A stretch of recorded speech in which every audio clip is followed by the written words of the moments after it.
Hello everyone, welcome to the live stream. Fuck, no, that's not right. Welcome to Lost Harbor. I am your host and your DM, Nitsify. Glad to meet you guys all. Welcome. We're coming in today, and I'm going to share the music with you guys. We have a few people here. Welcome to the Rum and Harbor campaign, where we have funny little pirates doing funny little things, and right now they're on the desert. And, we have a few little players here. We have this little guy, and I don't know if you're aware of him. His name's Chrono, and he's also played by Tic Tac Dylan. Hello, I just had some ice cream cake because I have bad anxiety about moving lately. Hell yeah. We also have a box and a frog in a box who's playing a rabbit named Usagi. I'm trying not to melt in my room right now. Valid. We also have a literal melting thing known as a slime known as Ooblex, who's being played by Toasty Ghost, aka Isa. What's up, gang? I'm kidding. What's up, guys? Oh, I thought you said "What's up, gay?" I was like, "Huh?" I was gay, not gay. Okay, I was fucking taken aback. Okay, Pride Month. Someone who, yeah, hell yeah, Pride Month. Also, someone who's currently muted, so I'm gonna pretend to be him. Oh, hey guys, Acrid here. Oh shit. Okay guys, it's me, Acrid. I'm really bad at AFOD. Lose against Dylan all the time when we text each other. If you can hear me, then you can hear Acrid. Yep, we can. We have Acrid, who plays Mollis.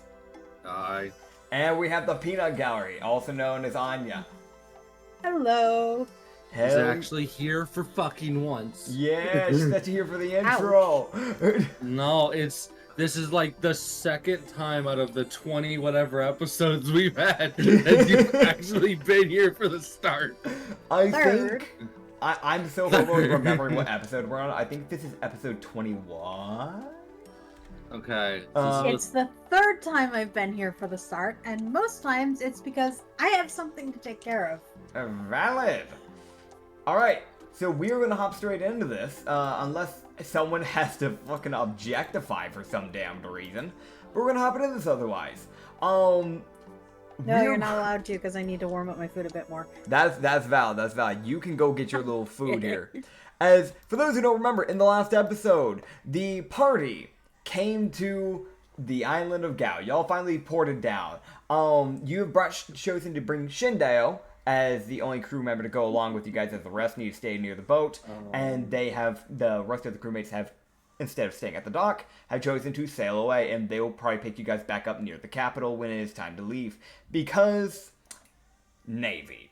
If you stayed at the port too long, the ship would have been sunk. That being said, you guys went around, you got yourself your rations, your maps, you bought a few funny little items. The items that I did not make, by the way, I made the majority of the items. The items I did not make were ones that the more I was sitting there, the more I was realizing it's kind of like a utility, and there's actually no reason to properly make it on D&D Beyond.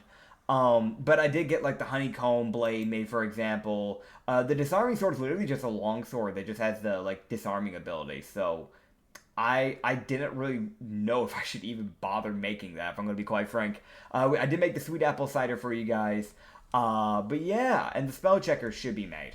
But that being said, we're gonna hop straight back into it. Oh yeah, the traveling guard is also made. Alright, the honeycomb blade, I forgot about that. That's gonna be fun. Yeah, it's a fun little thing you found. That being said, I can do horrible uses for this. that being said, when you guys ended off on the last episode, which by the way, I have new music. Hell yeah. Kirby. Yeah. Planet Roboto, baby. But in case you guys may have forgotten, in the last episode, you ended off right as you were about to get into a fight, by the sounds of it, because it sounded like the three of the four party members wanted to go for the fight. And, you know, I mean, Shindao. He kills anybody. You just tell him to. But, I'm going to actually describe the people that you're looking down. You can't see the guy that seems to be fighting for his damn life that well. You just kind of see some arms. So that isn't as easily seen. But the one I like that's- that in person. Hell yeah. We know you do. Dude, those are the people that you normally say smash to. But first person you see is. Hey, what's up, man? I was just like, you know. Are you trying to imply something? yeah, Are you trying to imply something? What's up? Anyway, so we have this human who's like 5'11". He's got this kind of like, bushy beard and this like pretty long, curly like hair that he's kind of rocking here. As you can see, like, he's got these, like, kind of blue eyes, but he's kind of got that more, like, common everyday pirate attire. You know what I'm talking about? Like, the kind of, like, the brown vest with the brown straps over his, around, like, his area, around his, like, chest. Kind of like a white undershirt underneath it, black pants, a little bit of, like, an orangish tarp kind of just going around his hips. Probably with, like, a scarf or a jacket at some point. You just chose to, like, use it that way. And then, he's got a strap where he seems to be having... where he probably would have been equipping his weapon, which you can see that he's currently wielding a great axe. As you can also see the second person. And, I put the wrong image up on OBS for an NPC that y'all never ran into. Oh well. Doesn't matter now. They are dead. You'll never see them again. What the fuck was that? Don't worry about it. As Scream of anguish. you see a drow who is kind of like, he's kind of wearing this like white shirt, white hair, red bandana, these like circular earrings kind of hanging off, silver jewelry like around like the wrist area as well, black pants, and you can see that like the shirt's kind of torn up pretty bit, a good decent bit. You can't tell if it was a fashion choice or if this guy just tore the living crap out of this dude's shirt. But you can see that there's like a bunch of tattoos like all over his chest and kind of going up his neck as well. That's kind of now been like shown because of that. As these are the guys you're currently dealing with. There's also like a bunch of like little just like normie pirates, like the more like everyday goons they can kind of see just kind of circling around them. As I'm going to pull up the map for OBS as well so they can see what's going on. But you can see there's quite a few people here. You'd also see that the drow is up top on top of the roof. So that's something to be mentioned. But yeah, you guys were approaching this, and I'm going to have everyone do the thing that everybody loves to do, which is rolling initiative. We love rolling initiative, as we all know. Motherfucker, give me a good roll for a change. Oh boy, I can't wait to go last. I literally Okay, got 22. a thing that lets me get extra initiative points. Oh, Yeah. Alright. 15. Alright, cool. So we have a 22 for the rogue. Alright, that's good. That's really good, actually. Yeah, it is. You said a 15 for yours, Chrono? Yep. Alright, that's not bad, honestly, either. What about everybody else here? I got you a just 20. got a 20. Let's go. Okay. I tried to roll, it wouldn't let me. Oh. Did you misspace it or something? I don't fucking know. Just remember, it's r/space d20 plus whatever your initiative. I forget what 20 is a bitch. Fuck it, I'm just gonna roll physically, because it won't let me roll. You're making sure you're putting the spacing and everything in right? Yeah, I did, and it just didn't roll. I've never had that problem. That's a new one. Okay. Equal 1. There it goes, there and I we got go. that one. Oh. Of course. Why do you have Roll 20 disadvantage? is a bitch. Because I've always had disadvantage on initiative. I never knew that. Okay. That's the thing I've been rolling every time, because I have a flaw. All right. Gotcha. That gives Right. me disadvantage on initiative. Right, yeah, because flaw feats exist. For those who don't know, if you give yourself a flaw feat, which you have to do it when you're actually making the character, it's too late in game to do it now. But with flaw feats, if you grab one, you get a free feat to start off with in the process. But normally it's more to kind of add into, your actual character. So if you have a clumsy character, you grab the clumsy feat, which gives you, disadvantage on some stuff, but you also get some benefits. So, I'm going to roll for the enemies and Shindeo now. Shindeo, what did you get? Alright, Shindeo's got an 8, which is honestly kind of fair. He's probably going to be waiting for the captains anyways to kind of make a move before he's doing stuff, so it makes sense, if anything. You have the big guy. Alright, that's kind of funny. What is his... Alright, so he goes slightly... You see that the human's going to go slightly after Shindeo. Alright. The drow... Oh, okay. What is it? Wait, is he going to contest with Usagi? Let me see. That's gonna be a pretty close one. Let's see. Whoa, why is his initiative so high? Is he going first? Are you fucking kidding me? He is. Oh, great. He probably has alert or something then. 'Cause those boosts initiative. I don't remember what I've given this guy. It's been over 2 weeks since I made him. I have +5, damn it! He got a 27 in his initiative. Bruh. Yeah. Yeah. Alrighty then. And the grunts, I'll roll and see what they... What the... Got it. Huh. The grunts go first? They got a nat 20? They got a nat 20. Are you kidding? They got a nat 20. And for that sole reason, they technically go in front of everybody. Oh, for fuck's sake, I- man. I'm gonna be honest, they literally have like a -1 to initiative on their stat block. That's fucking wild. That's a new one. Good. Okay. Got it. Oh Right. boy. That's not good boat. Right. Okay. On the bright Dawson, side, he's fucking dead. on the bright side, right? You guys haven't technically gotten into a fight yet, so they won't go for you guys. That's bad. This, yeah. Oh, we Alright, can I'm gonna- change that. So you'd see the one in front of this guy that was like, this guy who's kind of like backed up into this like side alley. Like you guys are kind of going down like a slight alleyway area, like back road area. But you can see it's like really thin alleyway that like basically if one person's going down it, the other person cannot pass by them unless you did like a fucking like crab walk to get past each other. Very thin little area. You would see this guy just go like he's kind of blocking the way out of that for this like four-armed person. You see him take a swing at him and just fucking miss. You would also see that the guy that is like up on the grunt, I'm gonna ping him real quick. The one that is up on the roof, you would see that he has a bow. So you would see that you pull it back, and that is going to hit. As I'm going to roll some damage here. Yoink, where's my D4? There it is. I'm scattered because I am moving. Alright, luckily that is minimum damage of 1.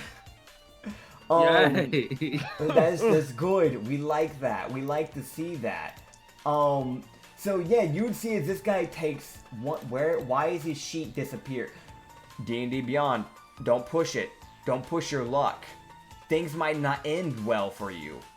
If you suddenly go disappearing, understand that okay. Probably should wait for that. Right, so that is 1 damage. I got his sheet back up. It randomly closed his sheet for no reason. Alright. Bruh. As you would see the other one who's kind of like up on a different area, like kind of like a risen patio, which is like to his left, where you can see like where one of the guys kind of knocked down. I'm gonna ping him so you guys can understand what I'm pinging about. This guy right here, you see that he's kind of like also has a bow, but you see he would miss. As not just the normal way. You would see this Yeshka basically grab it mid-flight and snap it. As the reason why I say Yeshka is because when that came flying, he managed to basically get himself up just a little bit more further where you'd be able to distinguish. There's only 2 four-armed races in my world, which is a Durla and a Yeshka. Yeshka are more human-like. Durlas are basically displacer beast people that have become like part Kitsune-esque. It's kind of a weird mix. But you see the Yeshka basically just step forward to grab it. It was already gonna miss him. And you see, just to make sure that they don't get to recover the ammo, you see him just snap it. Ooh. Yeah, you know, I know Durlas Uh-oh, pretty well, Spaghetti-O. actually. This guy sounds like a really good change of pace in the fight. Nice. Yeshka are often worse because they like heavy weapons. Okay. So you're gonna see Yeshka, very this. useful. Yeah. You'd see this guy, this little guy here. It's that weird thing of the rest of these grunts can't really do anything to get to the guy. So they're kind of just like, and the one other arch guy who's like up on this little like area here, I don't really know what to call that, the overhang for like shading. He doesn't have an angle on this guy. So everyone else is essentially just kind of like waiting for like anything. They really can't do anything else. So that's where their turn would end. You would see the drow. He's going to scout out. Okay. What is everybody's passive stealth? I have my passive stealth? Yes, so your passive stealth would be would be the 10 plus whatever your modifier of your stealth is. So let's say your stealth is a 17, 5, then baby. you'd have a 15. Minus 17. 12. Okay, 12. 15. I think it's 13 if I understand this correctly. Okay, cool. It's 10 plus your stealth modifier. Okay, I got it right. All right. That's okay. Gotcha. So he is going. I thought maybe the rogue might not get noticed. Actually, you guys will all get noticed. You would see the drow kind of like notice, like kind of like you see him kind of like as he's kind of like searching around a bit because he's realizing this is making a bit of a ruckus because people are getting thrown into things. You It's would just like Fortnite. Yeah, Fortnite man. You'd see him kind of like, Shut the fuck. you'd see him kind of like lock eyes with your group, and then look down to the ginger-haired man, and he would just look and just go, "We've got company." Fucking bitch. As you would see him jump over onto the other side of the roof and make his way over, as he's going to be hanging off this little edge area here, basically jumping from one building to the other. And I'm going to see if he has any range stuff, which is actually a good, genuine question. Let's see here. Because no, he does not have any melee at least. Or not any, martial range. Yeah, no, he really can't do much. So you would see him just kind of like, you know what? Actually, he will do this. You'd see within 60-foot sphere, so let me see here. Measure. And we need a sphere. That's gonna go all the way up to, oh my god, wait, fuck, that swallows so much area. Oh my god, that's so far. Okay? What oh wait, the no. fuck? No, sorry, I misread this. Sorry, it goes here. I was like, that's fucking crazy. I didn't know. Like, yeah? I'm guessing as where's the balance patch? That is ridiculous. I'm gonna guess he has a 60-foot range Yes, on yes. this 15-foot it was- sphere. It was a 60-foot range, and I misread it as the sphere range. So Brother, I was, you almost just killed everyone in the city. I was sitting here. I'm like, that's fucking absurd. No shot. You just kept going. You're like, wait, why does it keep going? Why is it not 60 feet? Okay, so within that 15-foot sphere area, you would see him cast darkness. As it goes completely, you see like this black mist basically form. As in that little area, you can't see shit. So you can't see the Yeshka anymore. You can't see like you just can't see a decent amount of people. I'll try and to kind of give you an idea, hide areas. You basically cannot see this little area right here, essentially. I will. Do you have something specific that would cause that? I thought Oni. Oh yeah, you're half Oni. I would say probably not, because you don't have the Devil Sight feat, do you? I didn't. Then I wasn't given it. No. Then no, you probably wouldn't. Okay. Because at the end of the day, you aren't a full demon. A full demon would naturally have it. A half demon is kind of like you might not. So yeah, I'd say you probably do not have access to that right now. You might get it later on through leveling up, just because it's racial. Feats are a thing, but yeah. After the darkness kind of gets thrown down, Crow's just gonna say, I'm gonna be honest, I kind of wanted to learn more about the situation, but this is obviously illegal as hell, and I'm in the mood to punch something, so... Fair enough. As you would see, that is the end of his turn. You can't take two steps in this city without bringing in a fight, apparently. You just just sigh and turn invisible. I think that's just the effect we have whenever we go places. Alright, I turn invisible. Alright. That's your bonus action if I remember right. That's correct. 1, 2, 3, 4, 5, 6. I'm gonna attempt to shank this guy with a cloaked strike. Alright. So you'd see it's Usagi just like go and roll your to hit while you go and do this. But you would see Usagi basically just like rush forward, well, see, quote unquote. It's more like you kind of feel him brush past you, Chrono. As you see him just kind of like cloak up, go invisible. but you can like lightly see where his footprints are leaving because sand is a thing, and you would see which. That's 26 to hit, baby. All right, yeah, that's gonna hit as you come rushing up to the side of this grunt. Go and roll your damage here as you take this like horizontal swing across his like ribs. That's 14 damage. Okay, so you would see as you do this slice, you would see like for a second there he stands there like completely fine, right? And then you just hear like a delayed opening of the skin as you just hear the afterwards just moment of silence and then a shh as you see blood begin to pour from his thighs as you see him fall to the ground as he is dead. This is a good technique. Hell Literally. yeah. As next up is Ublex. Oh man. Oh man. You know, sneak attack didn't even matter, did it? Can't see shit. Nope. It actually didn't, funnily enough. I'm assuming they have 5 HP like the other Do I need to ones. roll stealth or something? I mean, technically, yes, you will. So go ahead and roll me that while you're at it. Okay. But yeah, Ublex, what are you doing? What if I told you Uh-huh. I'm gonna cast Eldritch Blast? 21! Oh, dude, I would have never guessed that. Also, nice. Keep that in mind. I'm gonna cast. Wow, I'm getting good rolls for once. I'm gonna write that down in here so I remember. Oh, here we go, baby.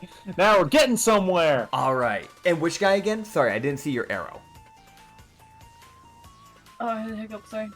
You're good. You're good. I think it was. I'm tagging this guy right here. Okay, cool. Okay, gotcha. Yeah, so like literally like the grunt that was like right beside the other grunt that Usagi just stabbed, you would begin, go ahead and roll your to hit by the way, but you would begin to like form this Eldritch beam once again from your mouth as you're just prepping to launch it towards this grunt.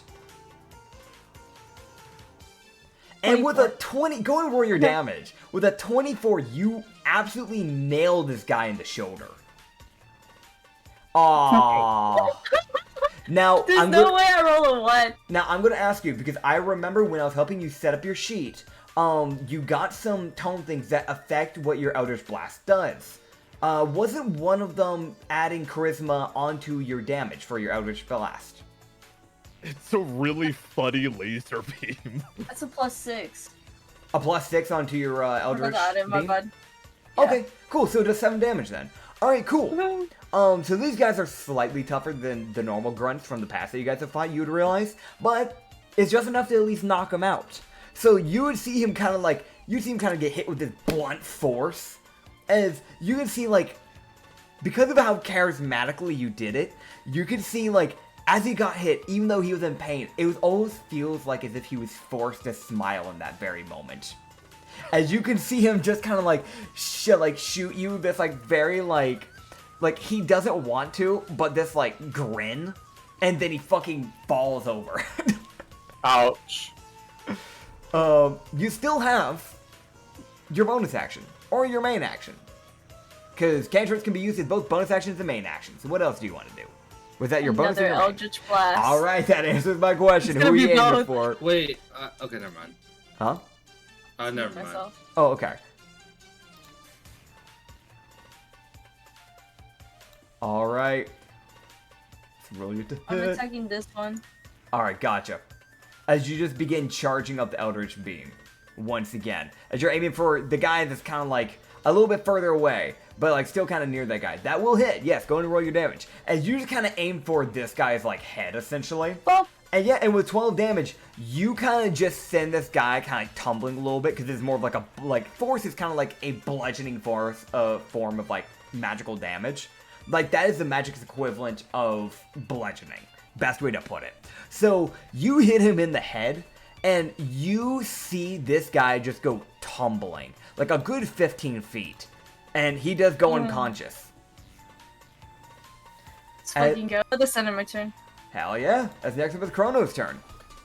Okay, quick question about this map, Mr. DM. Yes. So I can see the orange-haired icon amidst all that darkness.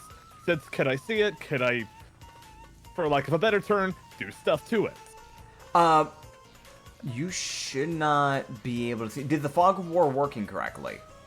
I can still see part of the ginger hair guys. Okay, he's kind of sticking out. That's not on purpose. The fog of war should have completely hid him. I do apologize that. Okay. I'm kind of surprised that fog of war doesn't just clock on completely by the by square by square. For some reason, it's very particular in how it works. First time using fog of war, by the way, so apologies on that. So technically, you wouldn't be able to see him, but you know that's the last spot you saw him. I'd say that you could try and take a swing at him. Just it would just be a disadvantage because he is actively in there. Follow-up question: since Chrono's still like reasonably confident where he is, could I maybe make like an athletics check to just kind of drag him out into the light, essentially? So you want to try and grapple and drag him out? Yes. Okay, go ahead and roll me. This is a weird one. So you can try. This is weird because I get what you're trying to do here. Okay, so we're gonna do it like instead of just doing an outright athletics check, you're gonna need to make sure you can actually find his like arm or just a part of his body in general. So. Okay. You know he's in that area probably. He wouldn't have had enough time to move out of the way, but. You also gotta find, like, an arm or something to grab on. So go ahead and just roll me, I guess, like, an unarmed to hit as, like, a way of grabbing him. In unarmed to hit. Okay. Yeah, like your normal to I can hit do when you that. just punch with your normal fist. Yeah. That's an 18. Let me check if that grabs him. That should, I think. I don't think he's... Let me double check. Where the... Dude, okay, it's closing everybody's sheets. Guess whose sheet it just closed? The guy you're trying to grab. D&D Beyond, are you okay? Right before I was about to do the session, by the way, it wasn't letting me open someone's sheet. It kept giving me a 505. And now it's doing this. It's not having a good time today. There we go. Okay, I got back up. Yeah, no, that'll grab him. So go and roll me a contesting athletics check to see if you can, like, pull him out of this.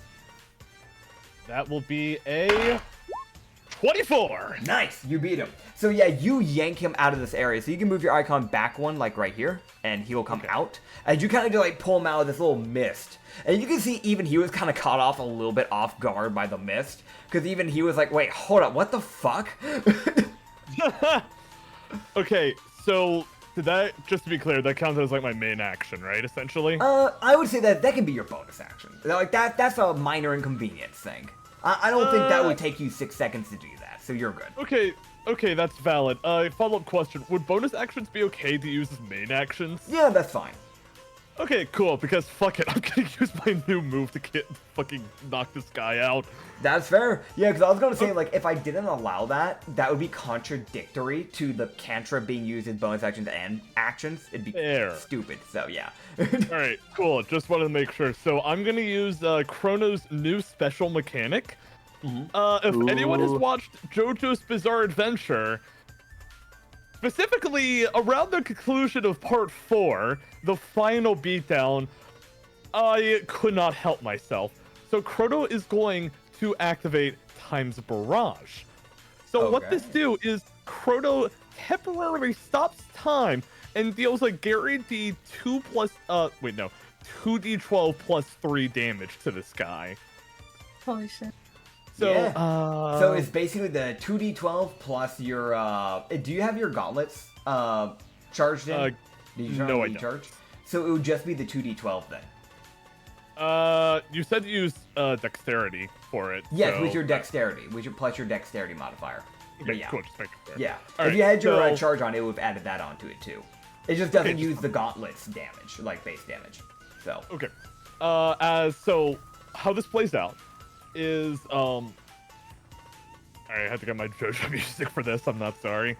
I grab this guy by the arm, yank him out, and Chrono kind of like puts on the gauntlets one by one while staring this guy down. He takes a really big deep breath and he'll just say, "Time, stop."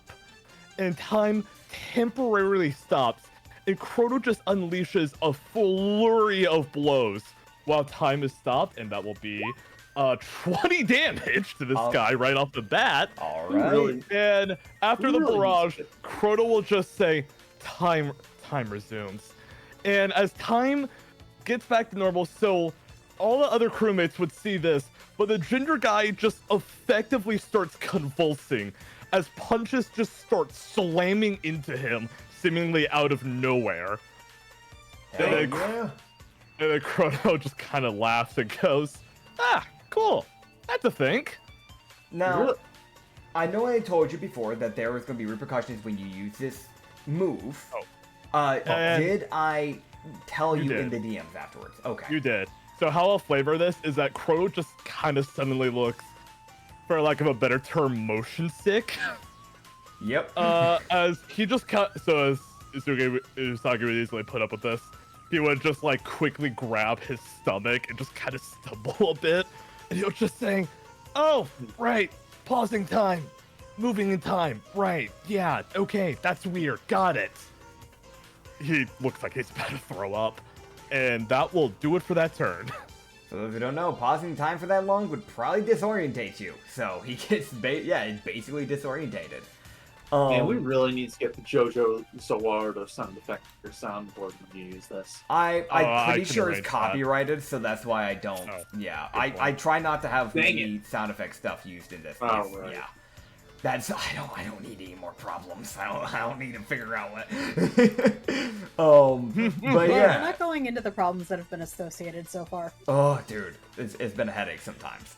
But that being said, with that being the end of Chrono's turn, next up would be Shindeo. As Shindeo, I need to actually see how far can this man run. He's a monk, so I know he's got some distance on him. Man, I love Shindu. Oh my god, he's got 55 feet of movement. That's so attractive. Oh man. So Look and run. yeah, you want to know a fun thing about being a follower of death, a monk of death? You would be able to see into something like darkness. So for him, this will actually be okay. That's the wrong thing. I was trying to nuke everyone again. What the hell? As you would see him rush into the cloud of just pure darkness, as he's gonna roll some to hits on the specific summon that you can see. All right, that's his first to hit. I need a whoop. There we go. I fixed that. Okay, cool. And then his flurry of blows. All right, cool. So he's going to hit. Let me check this guy's AC. He'll hit this guy twice. And he's going to roll something. Okay, as you see as the darkness kind of fades away, as he loses concentration on it. As you see, unlike the ending bit, Shin's finishing up on making a second slash on this guy's, essentially like his shoulder with his daggers. As you would see that Shin does 7 and 9. Middle and max damage, as he does a total of 16 slashing damage to this, drow. Hell yeah. As you can see, this drow kind of just grit his teeth. As you can probably tell that despite maybe being the captain, dude's a bit of a glass cannon. As you can see, he's already kind of bloodied. He doesn't look good. He's not looking the best in shape. Whereas, I will mention that the ginger-haired human, he looks, he looks stunned by the barrage of punches. You can see a little bit of blood kind of coming from his mouth. But you can still see that he's very much still standing his ground. Barbarian. Yep. As next up is the gingered hair man. Alright, one sec, guys. Let me go get hit with a critical real quick. Oh god, dude, don't manifest Watch that. it happen. Don't. Watch it happen. I actually responded to that commenter, Squid. Last episode, they mentioned, "Oh man, I think this next episode's gonna be a catastrophe." And I decided to comfort them by saying, "Don't worry, I'll just gonna nat 1 on breathing on the next session." Okay, so I'm rolling the 2 to hits here. That is a roller coaster. Okay, so this man has done the impossible. So here's What do the you thing. mean? He's gotten a nat 20 and a nat 1. So here's what's gonna happen. The nat 20 What? rolled first. So the nat 20 is gonna come into effect first, and the nat 1's gonna come into effect. Can I rewind parry this? What, the nat 1 or the nat 20? Nat 20. You can try. You need to get. I will let you know. You need a nat 20. There's no Challenge parrying in that accepted. 20. All right, come on, man. You got this. Come on, I'm rooting for you. Oh, That that's good. that was kind of Too off. close. An Nat attempt 13. was made. An attempt was made. You know what? Attempt was made. I'll give you credit there, man. Sadly though, when it comes down to this, you would see as this guy just like raises his great axe up, and you can see that he's become enraged. As you can see him just go, I don't have time for this. And you see him bring it down. And it's that moment of like hesitation that catches you. As you didn't expect it to come down as fast as it does. As it's that moment of you, when you start seeing him bring it up at first, right, Chrono? There's that thought of like, yeah, I'll just move out of the way. Like that's part of like a whole monk's thought process. Dodge and weave, dodge and weave. Right, yeah, dodging. Like Yeah, other people. it came down way faster than expected. And you remember getting hit. You tried to do the rewind parry after getting this like disgusting blow on your shoulder. And so you try moving a little bit faster the second time. So as you saw him already bringing it up, you're like, okay, fuck, I need to move out of the way. And you hear him say that same line again. And as you start like kind of moving a little bit more to the right to kind of like basically get out of the way because it would have hit your left shoulder essentially. Instead, you see him redirect it and slash you across like basically your torso. All right, well, thanks for rubbing it. No, just kidding. It's kind of like the side area of your torso essentially. Because it is a nat 20. I'm going to roll something. It's something I started implementing. And well, actually, it's not something I started implementing. It's the thing that I haven't been doing it to you guys lately. But I want to start slowly easing you guys into the bit of the harder mechanics that I typically use. Which is an injury system. Oh. So there's a shot you can get injured. So what I'm going to have you do, roll me a con save. Ew. And I have I made all the injury feats. That's a 12. That's a 12. Because this is a low level, that'll be enough. I'll let you know ahead of time. Later on, when you guys start leveling up more, injuries are more likely to happen because you're going to be getting hit by harder attacks, obviously. So just understand that the ACs will eventually start going up. But for now, no injury. You can feel like when this like great axe collides with your torso, you can feel like for a second there, like as if your bones wanted to give way. But then they don't. But it's that moment like, oh fuck, that could have gone bad. Cool. I'm going to roll the damage here. Keep in mind, I know it's if he roll. Right. Okay. On the good side, it's not max damage. That's what matters. Okay. Because crits are doubled in damage. That's why I said it's good. Because great axes have a natural plus 12, and then you add on the strength. Yeah. Luckily that's not the case. So, you're gonna take 12 slashing damage. Okay, that's tolerable. I can Yeah. See, highest. Okay. It's fine. It's fine. As you can get. I'm not gonna lie, I was definitely girding my loins right now. However, the scene goes over here. Yeah, I was sitting here, I'm like, please, don't roll max. I was like crossing my fingers. I was gonna cry. If he has like a +4, that's 32 damage in one hit. Oh yeah. Crit. Yeah, like I don't double the plus from the strength modifier. I just double like whatever the main roll is. But oh yeah, no, I see what you're saying. Yeah, because max would have been 16 and then like 32. That would have one tapped you. That would have been bad. Luckily that's not the case. So anyways, Mama, it's your turn. I need a therapist. I can't. I thought is the fog of war down? Yes, it is down. Sorry, I need to remove that. Hold on. Thank you for letting me know. Reset all fog. But whoa, wait, what the fuck? What the fuck? Don't worry, Clint. Dude, Start swinging. So here's the thing, right?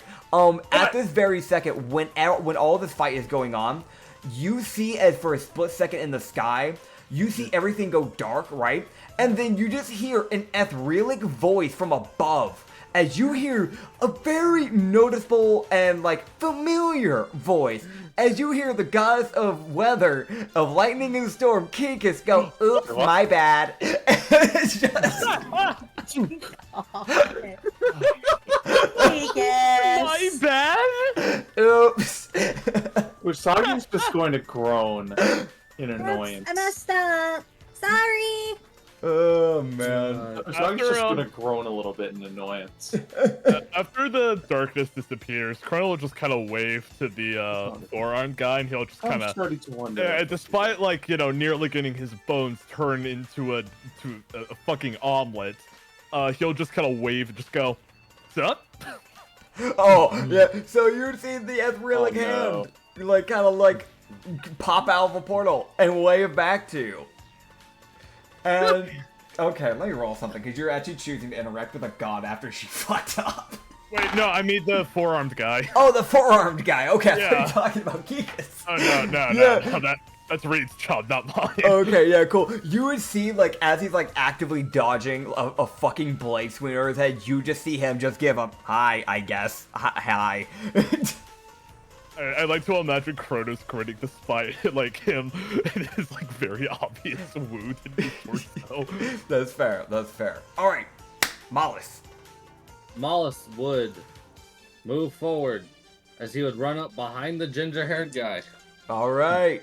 As what Chrono would see Mollis as Mollis would lift up his Mollis would basically say, "Alright, both of you fuck off," as he stomps the ground as he sends a small shockwave around him. As he's Alright. going to use his stomp ability. And let me know, was that a dex save if I That is a remember right? dex save for both of them. Hell yeah. For everyone within 5 feet. And I don't know if there's a pillar near me, which might ripple up and fuck up the guy above me. Oh, man. So there are beams that are holding Yeah. up that little thing that Shindeo on the little platform that Shindeo and the Drow is fighting on. Yeah. But I'll go and let you know that those beams don't directly connect to the ground. They connect more to the wall. Fair enough. So they're but- fine. This is the funny thing. So when you bring your foot up and you slam it down on this ground, for everybody else, you see the ground underneath him, underneath Mollis, crack, and within the second it cracks, you see the debris all within 5 feet around him go flying up. The two bodies that were already knocked out and unconscious, you see those go fucking 15 up in the air, 15 feet up in the air, and then hit the ground again. So the guy who's unconscious has now missed a death save because he's been actively hit while downed. The other guy was already boy. dead. You would see the other grunt that's still currently standing blocking the way for the Yeshka. You would see him like he was mid-swing when you did this. And with the nat 1, you see first, he starts to lose his footing, right? As like his feet begin to leave the ground, and then you see as like this giant rock that you like basically, without realizing it was there, you like literally lifted it up out of the ground from this stomp. As you see it pelt him directly in the torso. So he will be taking double damage. Okay, so Okay. Mollis is a fucking earthbender now. Cool. No, Mollis is a nightmare. And you would see the ginger-haired man. You see, it's that thing of like you don't see his feet leave the ground, but he does not move out of the way. And there's two reasons for that. One, because he actually doesn't have anywhere to go. And two, it's the fact that he didn't beat the save, even if he did have somewhere to go. So he will take full damage, boy. but it's that thing of like, you see these like shrapnel of like rock go up and like strike him like in the chin and like in the back and like a bit on like around the sides of his torso. But you see like, he just kind of like, he grits his teeth and takes it. Yay. So yeah, roll your damage. What was your damage on it? 12. Nice! So I am going to do this. So that is technically bludgeoning damage. So that will be halved on the barbarian because he is raged. I think that's full That- transparency. Should be fair. Yeah. You see the grunt because that's 12, so that's 24 for the grunt. You see when this like rock collides into his stomach because it's so much damage on a very low health person who is already not full health because he was already fighting the Yeshka. Who is like, you could tell this guy probably was like 1 HP away because like he kind of had like, if you actually got to get a proper look on him before he got hit by you, you would realize his nose was already broken and like his jaw was kind of snapped out of place. Ah, my bad. Yeah, so you see this rock go through his torso. As you hear the bone splinter and as you see it impale him directly in the middle of his torso, and you see his body snap in half. It fucking folded like an omelet. Okay, after that insanely brutal Doom at Slayer-esque display, Chrono would just go, nice trick, man. Yay. Man. As Mollis is then going to use a key point as, let me actually check to make sure, as I think, yes, this bastard is within range. Yes. As the drow and the barbarian would both hear it sounds like 1,000 voices start screeching into their minds as he's going to use a mental shriek into both of them. And As both of them will need to roll con saves. Alright. The barbarian might be fine, because it's a barbarian. It's a barbarian, yeah. Yeah, he rolled a natural 19. I don't think I need to tell you more than that. No. It's a barbarian. I'm just trying to, I know that at least psychic will do, at least half damage will get bypass his resistance. That is fair. That is fair. Weirdly enough, they both rolled somewhat well for this. The drow rolled a 14 plus 1, so he got a 15. That meets the DC. Mm-hmm. So they'll both be taking half damage? They both will take half damage, and they do not suffer any of the ill effects. Okay. Let's see what you get in damage. 9. Alright, so we're gonna half that. We'll give you the higher over the lower. That's normally how I do it when it comes to damage. So they'll both be taking 5 psychic damage. As you can see, it is that thing of, which, yeah, funny enough, psychic's perfect because that gets right past the barbarian's resistance. Yep. You would see as he becomes bloody, and you see the barbarian, it's that thing of, you see, his right knee kind of buckle a little bit, but you see him straighten up as soon as it buckles. Okay. You would see the drow. You see him just, well, actually, he's looking away from you, so you can't see shit. But Ublex, you can see that drow kind of just, grits his teeth and kind of, you see his left eye kind of twitch a bit, oh, fuck. As you see a little bit more blood kind of drip from his mouth. Psychic is one of those things where it's not physically obliterating, but if Psychic hurts enough and they're not doing that well currently, you might see a little blood from their mouth or ears. But yeah. Hell yeah. Is that all for your turn? That's all I'm allowed to do. Alright, next up is the grunts. As you're going to see the little guy up on the patio porch area, I'm going to ping a boink. You would see him pull out his little arrow, and you would see him open fire. And, excuse me. You would see him aim all the way for the slime way in the back. As you would see him, close one eye, look through the other, and you see him let go. And, Ublex, you don't even move. You see the arrow hit, the guy in the fucking carriage that's knocked out already. As insult to injury. If he wasn't dead yet, he might be dead now. As his arrow hits the guy, and just yeah. Brother, that is the wrong angle. Listen, he might. That's not the right angle to do that. I'd like to envision everyone just kind of paused and went super quiet after that happened or something like that. Oh yeah, no, definitely. It's that thing where everybody kind of just stopped. And there's that more dude. Really? Are you that petty? Or are you just that bad? He's that bad. Chrono's just gonna call out to the guy who fired the shot wrong. He just said, "Did your mom not love you enough or something? What the hell was that?" Roll me some psychic damage real quick. Roll me a d4. Really? Roll me a d4. That's a 2. Alright, you see a little blood trickle from his mouth. You see him kind of you see he's starting to tear up a little bit. You see him kind of rub his eyes come on, man. But you see the other drow that's up on the platform where Shindeo and this drow are fighting. He's right behind the drow. You would see him actually look over to Mollis and jump down. Mollis, roll me an athletics check. Okay. Oh boy. As you see him jump down on the Moss's back as he tries to like strangle you, essentially. Whoa! Hey, yo. That okay, ballsy. Trying. He also, the problem is he also put himself right next to me. Fucking Halo man. 1 grunt energy over here. Yeah. So like as he grabs onto you, here's what happens, right? What did he roll? Yeah, okay, that tells me everything. So you see him like hop down from this area, like he takes like a running jump so he can try to get onto you, like properly, like get a good leverage on you. He lands onto the back of your shoulder, he puts his arms around your neck, and you like like you grab onto his hands, right? As soon as he grabbed on you.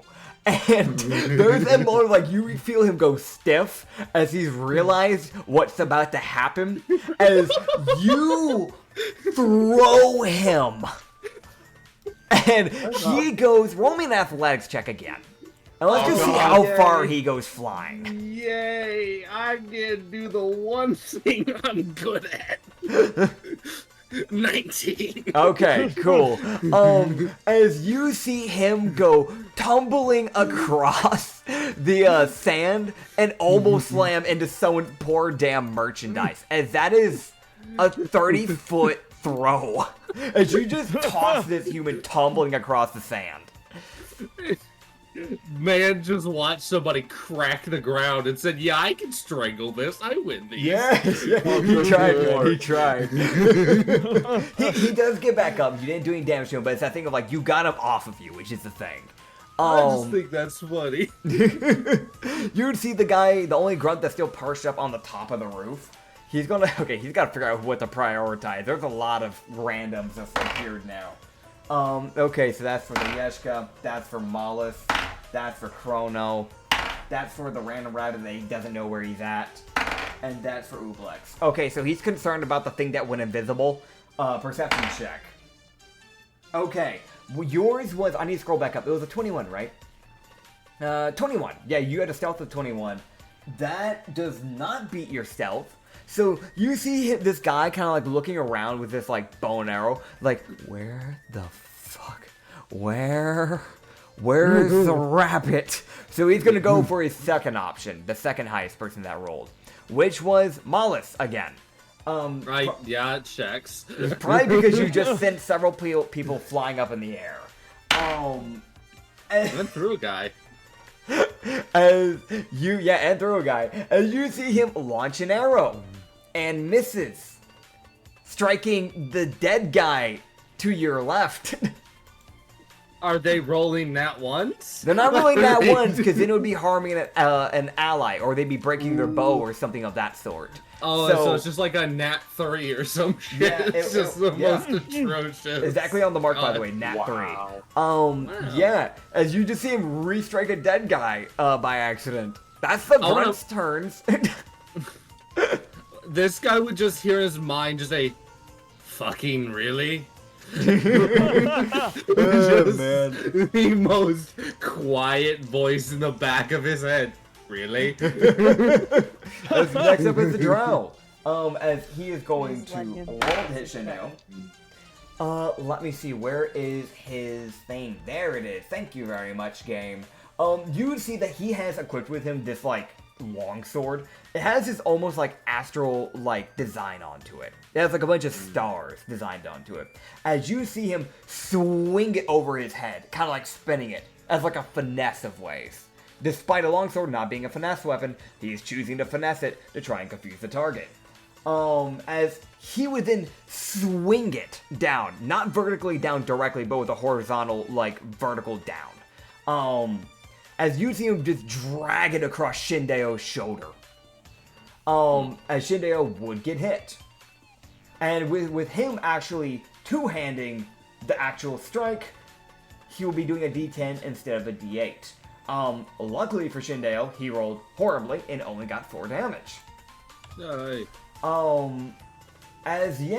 You'd see him do that, and then you would see him stealth. As you would see him, his body begin to blend. As you'd see like one of those tattoos essentially from like his neck, you see that have started glowing, and then you can see where his body started like trying to blend in with his surroundings, similar to that of Cloak. Alright, I know his stealth. So, for anybody who wants to try and find him, you'll have to roll perception. Oh boy. Zangi, you're next. Alright, here we go. Nobody noticed me? Good. Now is now. Jeez, almost everyone's dead. Okay. Yeah. You got the roll well. Alright. How high is this building? So that building is like, as you can see, there's 2 flights of stairs there. So I'd say it's a good 10 feet up. Okay. Can I use the gravity? Well, actually, it would probably be more efficient to just use the gravity ring and try to get up here. Onto the like patio area where the drow was fighting. I mean, yeah, you can do that. You can hop up Yeah, there. that's easier. Yeah, so you That's just use a easier. charge, and with your bonus action, you'll hop up onto the patio area. I'm not gonna That's make you roll correct. in athletics or in acrobatics because you're using the moon ring. So, gravity ring. Moon ring. Yeah, moon ring. You know, no, the gravity ring. Incredible. Okay. Constantly on the horny color. I don't know what. What? What is that a Dude, thing? No, There's no way that's a real thing. you send mood ring. Oh no. There's no okay. horny color in the moon ring. Is there? Like, Yes, there is. I don't know. I know there's There is one, I think. not. I guess I've Somebody been can- buying some I'm looking this up. freaky Hold up. rings. Okay, Somebody can look that up while I attempt to hit this guy. Okay, I was just joking around. I did not mean to cause this. No, I'm curious now. You do your I mean, thing though. fair man. enough, fair enough. What we gotta Passion, do? passion, romance, lovable. Yeah, no, it's there technically. Oh god. Violet.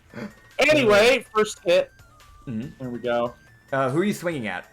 The drow, obviously. The drow. Well, roll me perception to see if you can find him first. Because remember, he just stealth. Oh. Alright. Yeah, Okay. that is a thing. This is why you listen. 12. Okay. You got a 12 for your perception? Yeah. Yeah, you're not seeing him. Something that you would realize though, that's a rogue stealth. You're fighting a rogue. No wonder his health is shit. Yeah. He's high damage. Well, then I'll just keep trying to. Well, then I'll just.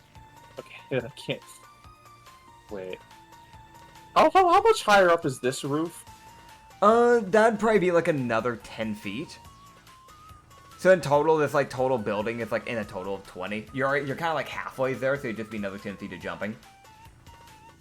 I could probably climb up there, maybe? It wasn't that far. I mean, your gravity ring stays for an entire round if I remember right. So technically, I'm just yeah, gonna you jump can up make your here way and up. deal with this guy. That's fair enough. We can make that work. Okay. Alright, let's just hit this guy instead. All right. That's a 15 to hit, oh boy. Yeah, that'll hit. It's a grunt. Go Really? roll your Okay, damage. oh good. Yeah. Oh yeah. good, okay. Yeah, it's the actual like big guys, the guys that actually have proper pictures. Those are the guys you gotta actually worry about. Do I get a sneak attack for this? Technically yes. He does it while Good. you're here. That's 11 plus. I need to roll my sneak attack. 11 plus 2d6 Mhm. damage. That's 18 damage. All right. Cool. Yeah. So that will kill him. So what are you doing Good. to attack him? I jump up and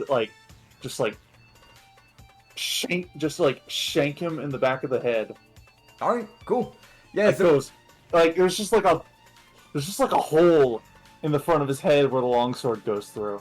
fair enough. Yeah. So you kind of like bring it in from like an angle, which makes sense because of the height difference here, because you're dealing with a human. Yep. Yeah. That is completely fair. Yeah, it's like you just like puncture this katana directly through, which is a little weird to do with a katana. Normally it's meant for slicing and dicing more than like stabbing. However, it is still usable that way. As you just basically push it in one end and it comes straight out the other, straight out of his mouth. And you just pull it straight back out. Yep. Yeah, that is your turn. Ublex, it is your turn, buddy.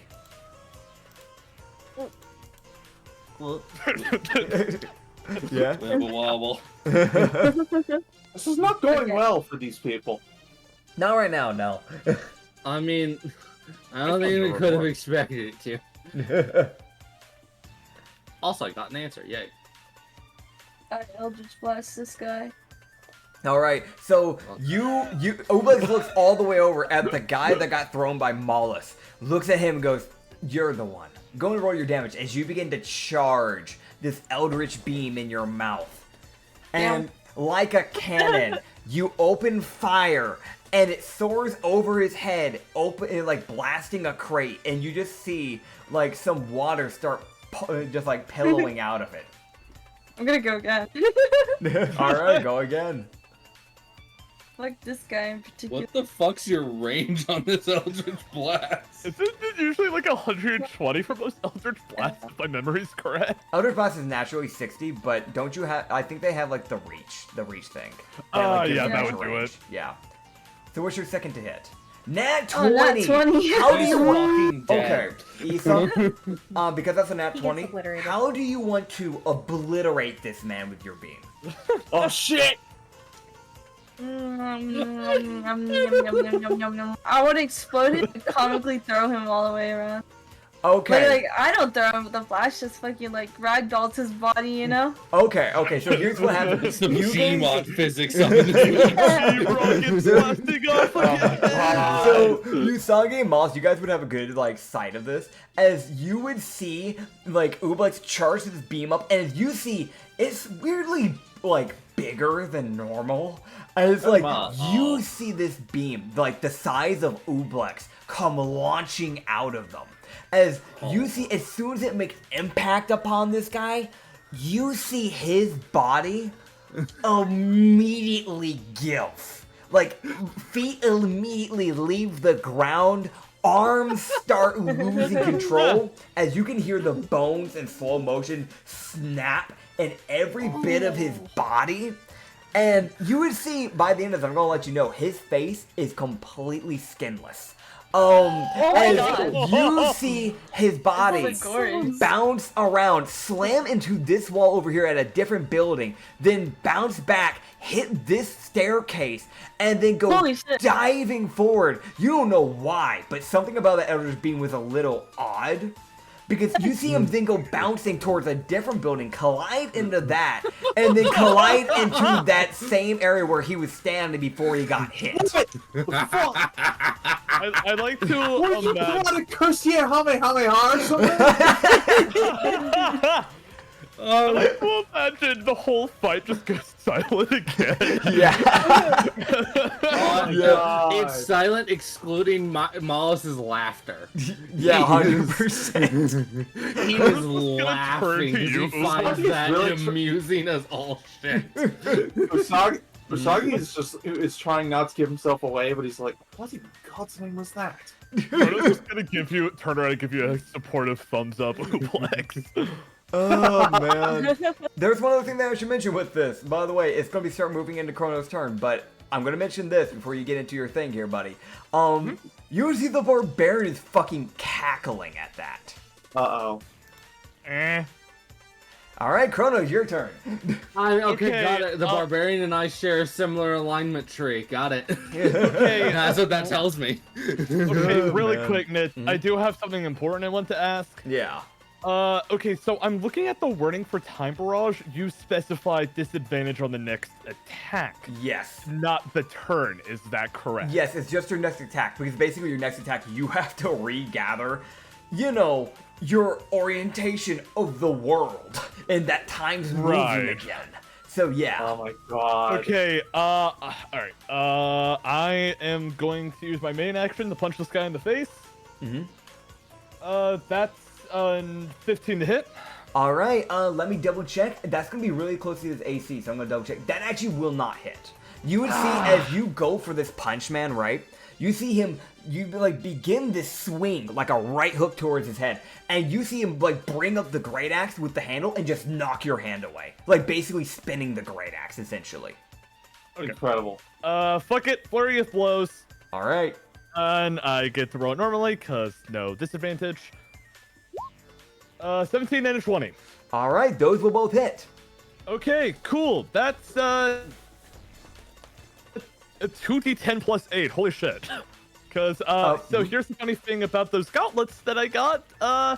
Since technically I'm punching with them for the flurry of blows, I get to roll that damage instead of the normal flurry of blows damage. And the gauntlets do a D10 if I remember right. That's correct. Because it's literally metal. It is fucking metal, and it has just remember, Got in it, order to so- get the fire damage, you need to have the charge active, which I don't think you've activated yet. I don't. No. Yeah, Okay, keep that in so mind. Dude, you gotta love end game level monk damage at the start. Fuck yeah, mint.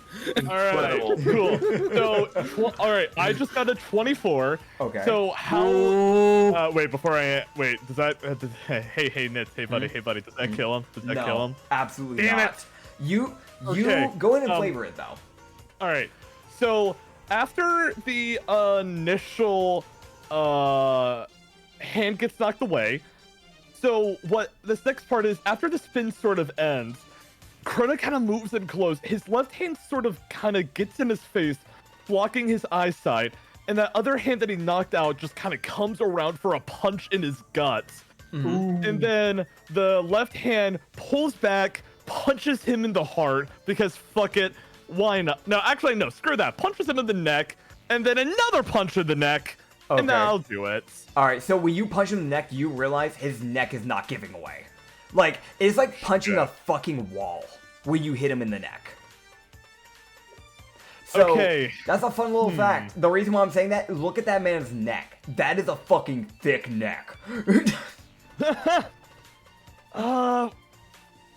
No, it's just not a... There's one more thing I can do. I'm debating on it right now.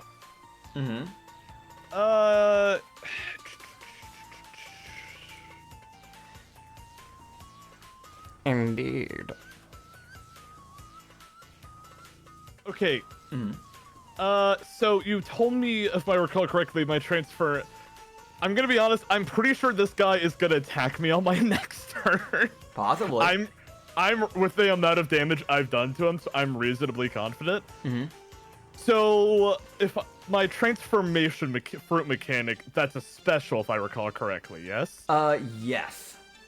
Okay. So a follow-up question: can I activate 2 specials in one turn? Is that a thing? No. It's one special per turn. Okay. because I thought other- of how. Yeah?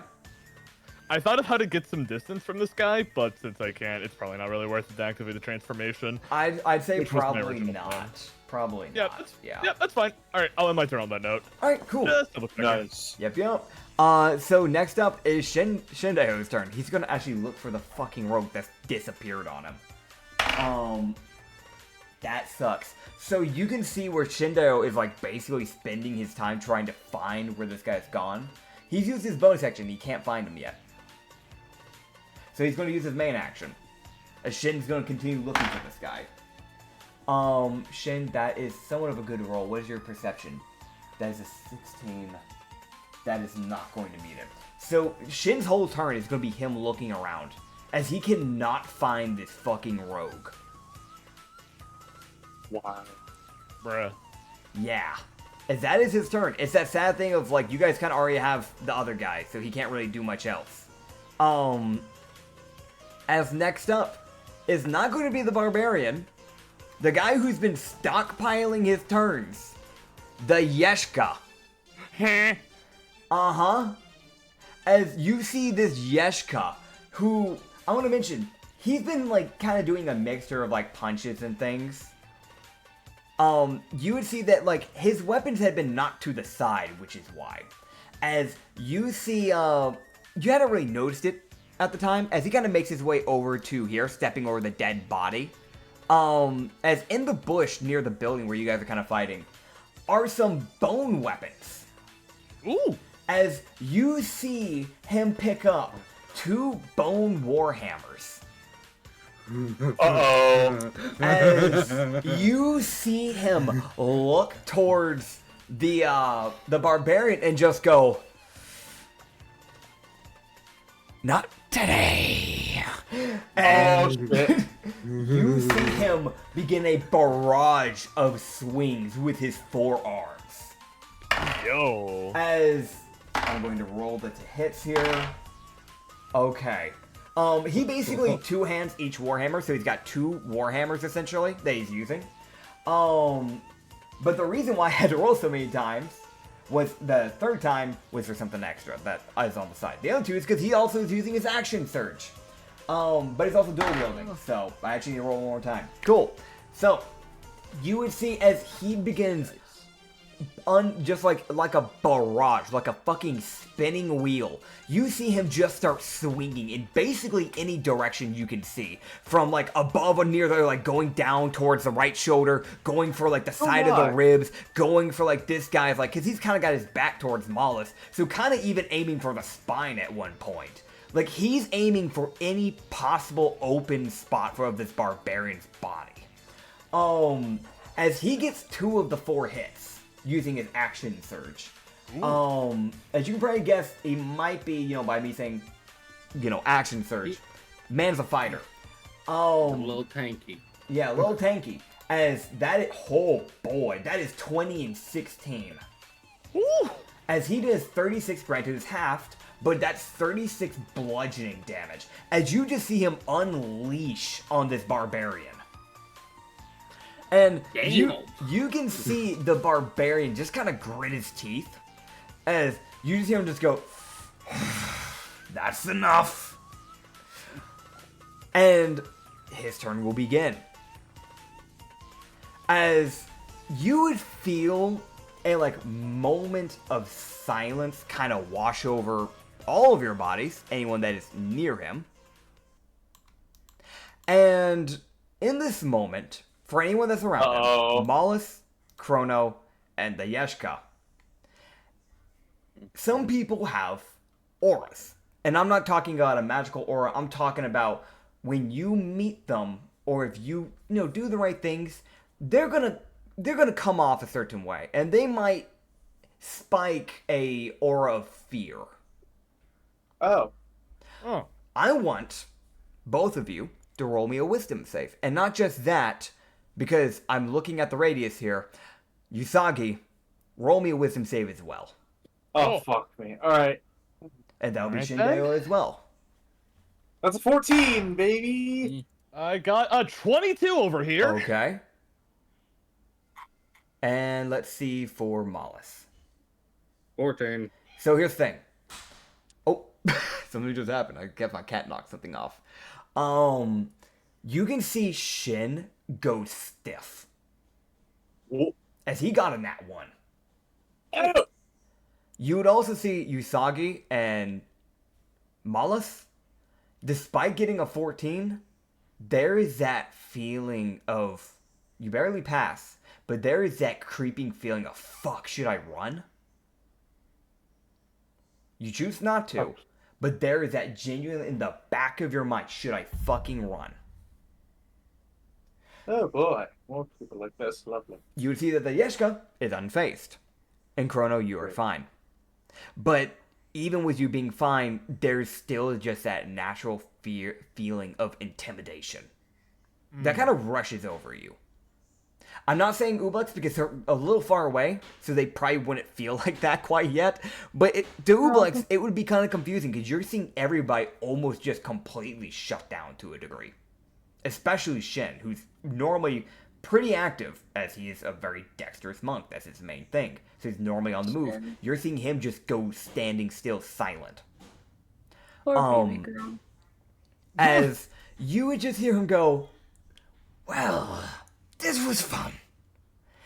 But, excuse me, I need to go talk to a good friend, Halamar. Bye. And you're going to see 2 things happen. Oh, great. I'm going to roll something. Okay. For everybody in his vicinity of 5 feet, does a 17 hit you? No. Rewind parry. All right. So go ahead and try to do your rewind parry. You need to beat a 17. I beat a 17. All right. So you only take half damage. As you basically, the reason why is because this is a thing where it's either if you succeed, you take half damage. If you fail, you take full damage and you're knocked prone. Luckily, you guys all succeeded. Wait. So, Wait, and I usually buy for save? That's for AC. I thought. Yeah, I'm saying. I'm sorry. I mean the way it's hitting. Okay. You know what I mean, right? I think Like when it yeah. hits, it's gonna do that. But because you're still doing a time thing, I'm gonna be honest. There's only so much you're gonna be able to do for something like this. You specifically are dex saving for this, so you're still gonna take half damage with something like this specifically. Okay, gotcha. I have a reason for this. It's because you are just in that much of a range.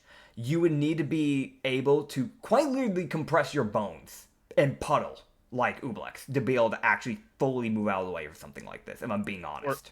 Hear me out. Big jump. I don't know. You can roll me an athletics check. We'll see if it does well. Okay. I'll give you a I'm shot. I'll give you a shot. That's a 21. That will barely. I gave you a DC of 20.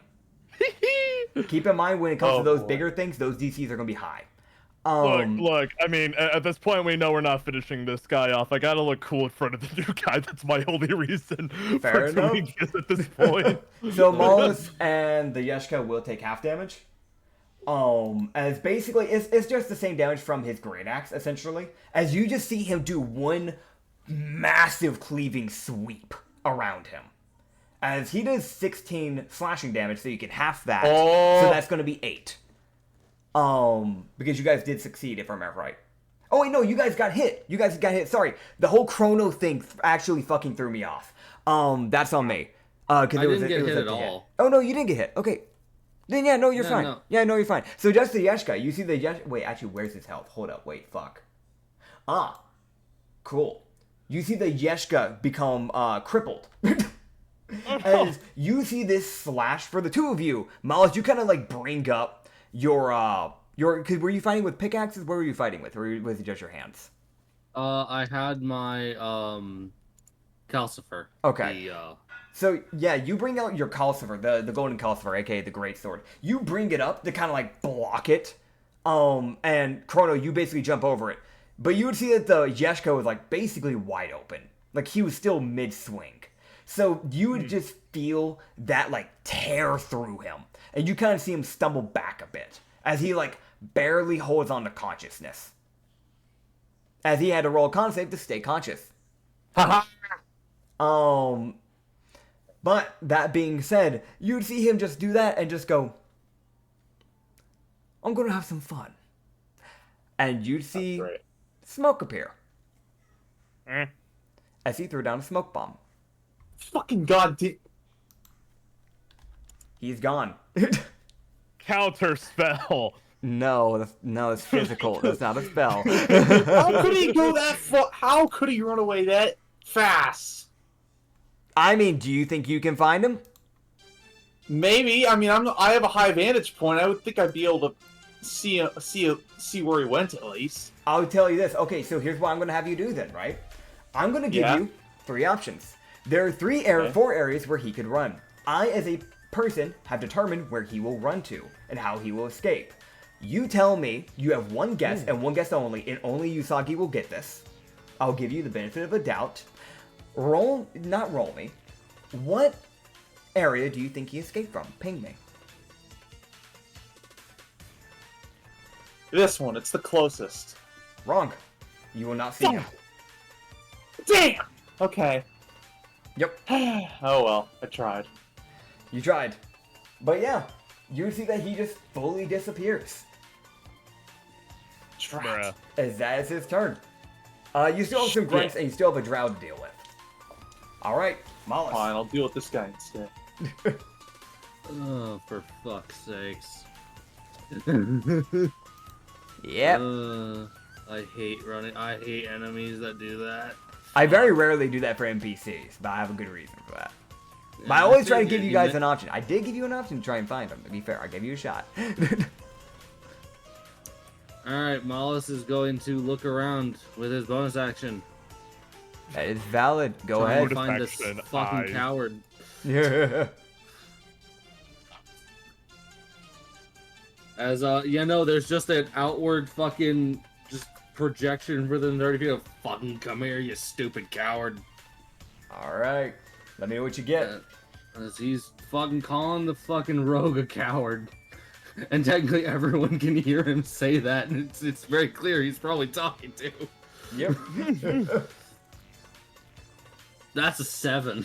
Yes, I hate to say it, but you will not see him. Yeah, I figured. And I'll have to take my action as well because I don't have a choice. So I need to find this fucker. Yep. God. Plus 5. 24. That will see him. So I'm gonna move his icon to where he actually is now for you. You would see that he was actively, because I've been rolling some stuff on the side for him. He made his way behind fucking Usagi. Hey, man. What? He can't see me. I'm invisible. Remember how I said I was rolling all stuff on the side for him? He eventually found you. Fuck. Yeah, that Oh, I'm checks. dead. Yeah, you can see he currently has that sword ready. Oh boy. Well, I can't do anything other than Mollis looks up and goes. Mollis is gonna. Usagi's just gonna hear Mollis. It's partially a shout into his head of "fucking behind you." Quick Okay, problem. well, it's with gonna that. be I'm gonna mention this real quick. There's a slight problem. initiative. The only problem that comes into this is that there's one little thing. Can you see Usagi? No, you can't. I don't know. I got a 24 on stealth on You got- perception. on I'm perception. looking for people. No, that beats his thing. And because I'm gonna be honest, for teammates, they're not gonna have to roll disadvantage to find you because they're gonna kind of know your shit at this point. If I'm being honest. Oh, good. So he will see you. So yeah, no, you're good. I wanted to make sure. I had to remember. So Yeah, no, yeah. I was like, okay, he got a 21 on stealth. I'm assuming I see him unless his short ass is too short, and I don't know that he's there. Yeah, you just kind of see like the cloud ears. That's really it. But yeah, you can at least give him a heads up. So Aren't they Like, still fucking invisible? behind you. Aren't they still invisible? But whatever. Anyway, Quick yeah, you question. just- Sorry, quick question, Acrid. Would you tell the rest of the party members this too? Because I know exactly how to get his ass on my next turn if it comes to it. Honestly, I'm gonna say this. I'm gonna do this because. Yeah, it's in here. That's fair. No? Quick I reminder gotta as check well. how far I can detect, how far I can reach with my message. That's fair. I'll also quickly remind you that unless this guy re-stealths after his next attack, everybody will need to continue to try and search for him. And if great. you haven't perceived him already, you'll still need to do it. So that's just a reminder. So lovely. Okay. Yep. So I'm Just the like how only I one that haven't knows he's made. there. Yep, you're the only one. Just like how I haven't made Usagi have to re-roll stealth every time he attacks. Same thing for this guy. So Yeah, sure. Okay. That makes that sense. means Chrono will, if you want to help him out, you'll eventually not only have to be able to perceive Chrono with Usagi, but you'll have to be able to perceive this guy because they rolled the same stealth. Got it. Yep. Great. So Cool. So me telling people that it doesn't matter. Okay. yeah, like you can let them know, but like obviously they still gotta be able to see at the end of the day. But at least Usagi knows, like, oh wait, who the fuck's behind me? Next up is the Grunt's turn. As the Grunts will come into play, I will mention that's going to be more for flavor, because I really can't give you an extra mechanic where I used a bonus action and an action, so I can't really allow you to give you, like, a help action or something like that. I hope that's understandable, but, that's just how D&D's system works and all that. But there's one Grunt. There's one Grunt. You see him just kind of, like, stand there and kind of look around. Buddy, are you going to flee? It's just you, buddy. As far as you know, it's literally just you. Damn, okay, no, this guy's got balls. Oh boy. To be fair, one of them tried to strangle me, so yeah. Yeah. This is the guy who missed his shot and hit a dead body last time. So you see him pull his arrow back and then open fire at Ublex again. Buddy. Alright, Ublex, what's your AC? My AC is 12. Okay, they missed by 1. Fucking So legendary. So you see him shoot and it goes flying over your head. He shot too high. That was a close one, man. You didn't move again. That's the Grunt's turn, I guess. Yeah. The Drow is going to try and shank Usagi. Let me grab his modifier. Skibbity boo. Oh shit. Skibbity ba. Uh-oh. Right, where is his? There he is. There he is. Okay. Oh, Does a dirty 16 hit? yes. Okay. I'm going to roll his damage. For God's sake. Oh god, why'd you roll high for the first bit? Okay, as long as the sneak attack doesn't roll high, we should be good. Maybe. We'll find out. Okay. Is this gonna kill me in one hit? No.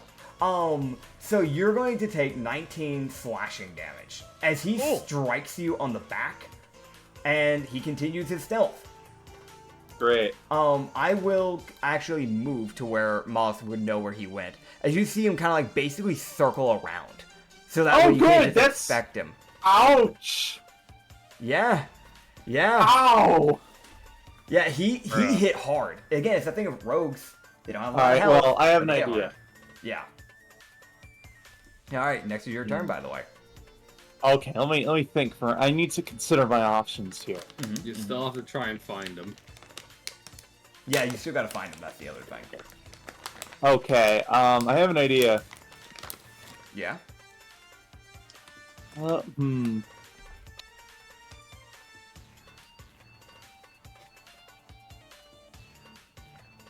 there any, like, fun inanimate objects around? I see this carpet here. There's just the carpet. The carpet and the crates. Whatever Carpet's you see good on the enough for map. me. So what are you doing? I'm gonna try to turn the carpet into a swarm of bees. Okay, so if I remember correctly, with the dagger bee, you stab it and you roll like a d4 or something like that? That's correct. Okay, so just read it exactly out to me so that way I make sure this runs right. That's exactly what it means. It's roll a 1d4 and you are successful on a 4. Okay, so roll me d4. As long as you get a 4, you will get bees. What'd you get? Aw. Okay. You do. So you're like, all right, this is the plan. You look to the carpet, not knowing where to find this guy, and you like ahead of time. You're like, this is gonna go perfectly. You stab it, and you kind of sit there and you're like, yeah. You're kind of like standing there, like, is it a delayed thing? Yeah. Can I try to... Question is, can I just try... I'm debating whether I can just, like... Probably could just try and, like, vault over the thing in an attempt to... Still have my movement action. I know I'm going to take an opportunity attack for this, but that's better than standing here. You can just cunning action disengage, no? Right. Yeah. I forgot I could do... Yeah, I'm never gonna remind you guys for those things, but yes, you're That's technically fine. good. I'm I would also gonna do that. All right. I'm gonna take a bonus. I'm gonna take my bonus action to disengage, Fair enough. and then jump off of it, and then jump over here. Okay, so you're hopping down onto the platform. Understood. Yes. Next up is Ublex. Ublex. Oh, almost worked. That was such a good plan. My turn. Hell yeah. Sorry. I'm gonna hit this guy. Do you see him? You roll me a perception check. Oh fuck. Yeah, He's on the roof. Yeah, he's invisible. Or not invisible, but he's stealth. I don't know if I can see him though. That's what I'm saying. You could technically be able to see his head, possibly, but you need to roll me a perception check.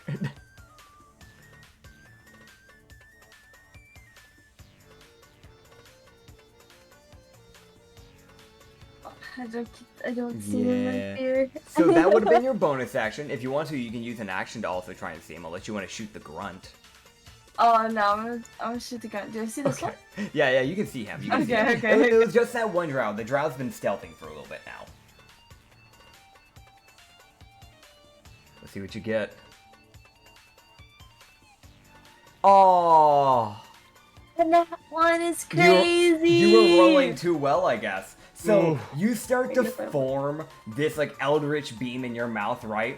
And you feel it backfire. Go ahead and roll me the damage of your eldritch beam, and you're gonna take that damage. As like essentially while you're forming in your mouth, you feel like you fucked up on the Arcana slightly, and you just feel like it explode in you. Oh shit! 10 damage. As you take 10 damage from your own eldritch beam in your mouth. That is unlucky. Sorry for that. As next up is Chrono. Okay. Okay. I slime. So quick question about walking up that building like normally, Yeah. let's say you start from like where Malice's token is, how many feet of movement would it take to get up on top of the roof of the building? Technically, it's a 20-foot tall building. You're at ground zero. What's your movement speed? 40. 40, got you.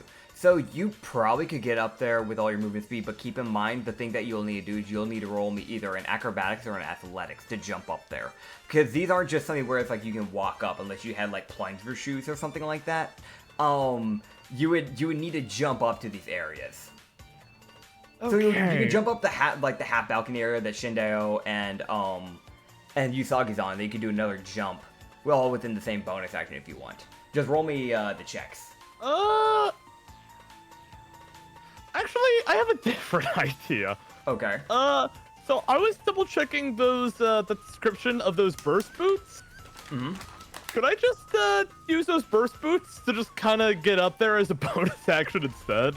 Keep in mind, I'm fully down for that. Just keep in mind one thing. It goes exactly, no more, no less, 60 feet. Yeah, no, I would You could probably launch be making... Yeah? I would probably be making like about a 40 feet. Well, actually, I would say this. You've got this type of distance, right, to get up here. It's like a 20-foot. You could technically, this is just me trying to help you out a little bit. You could technically go the 20 feet or go a little bit further, like maybe even 45, 55, and then just use that leftover bit to angle yourself.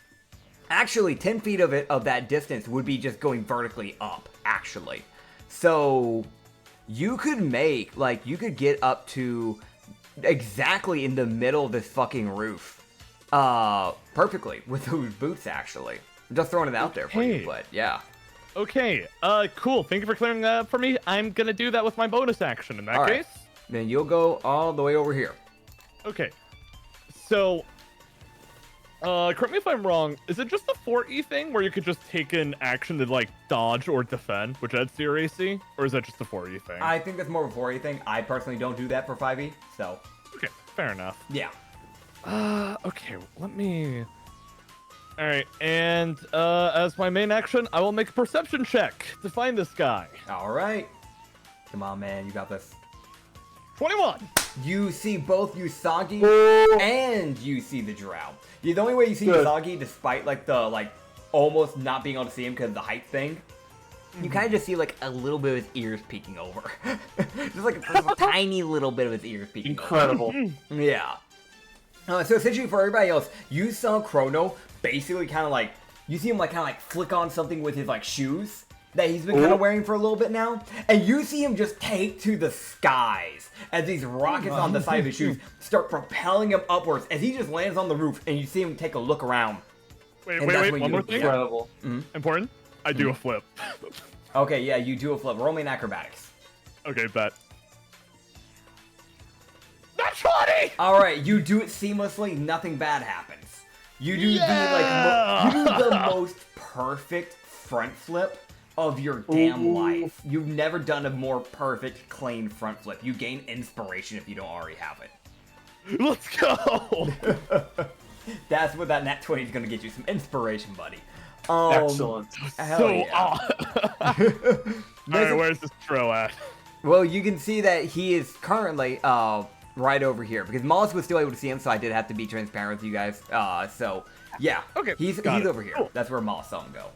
Okay, cool. I'll end my turn on that note. All right. Next up is Shindeo. Shindeo is also in a bit of confusion. He does know because of Mollis that the dude's up top, so he is going to use his bonus action to get up. As you would see him basically just kind of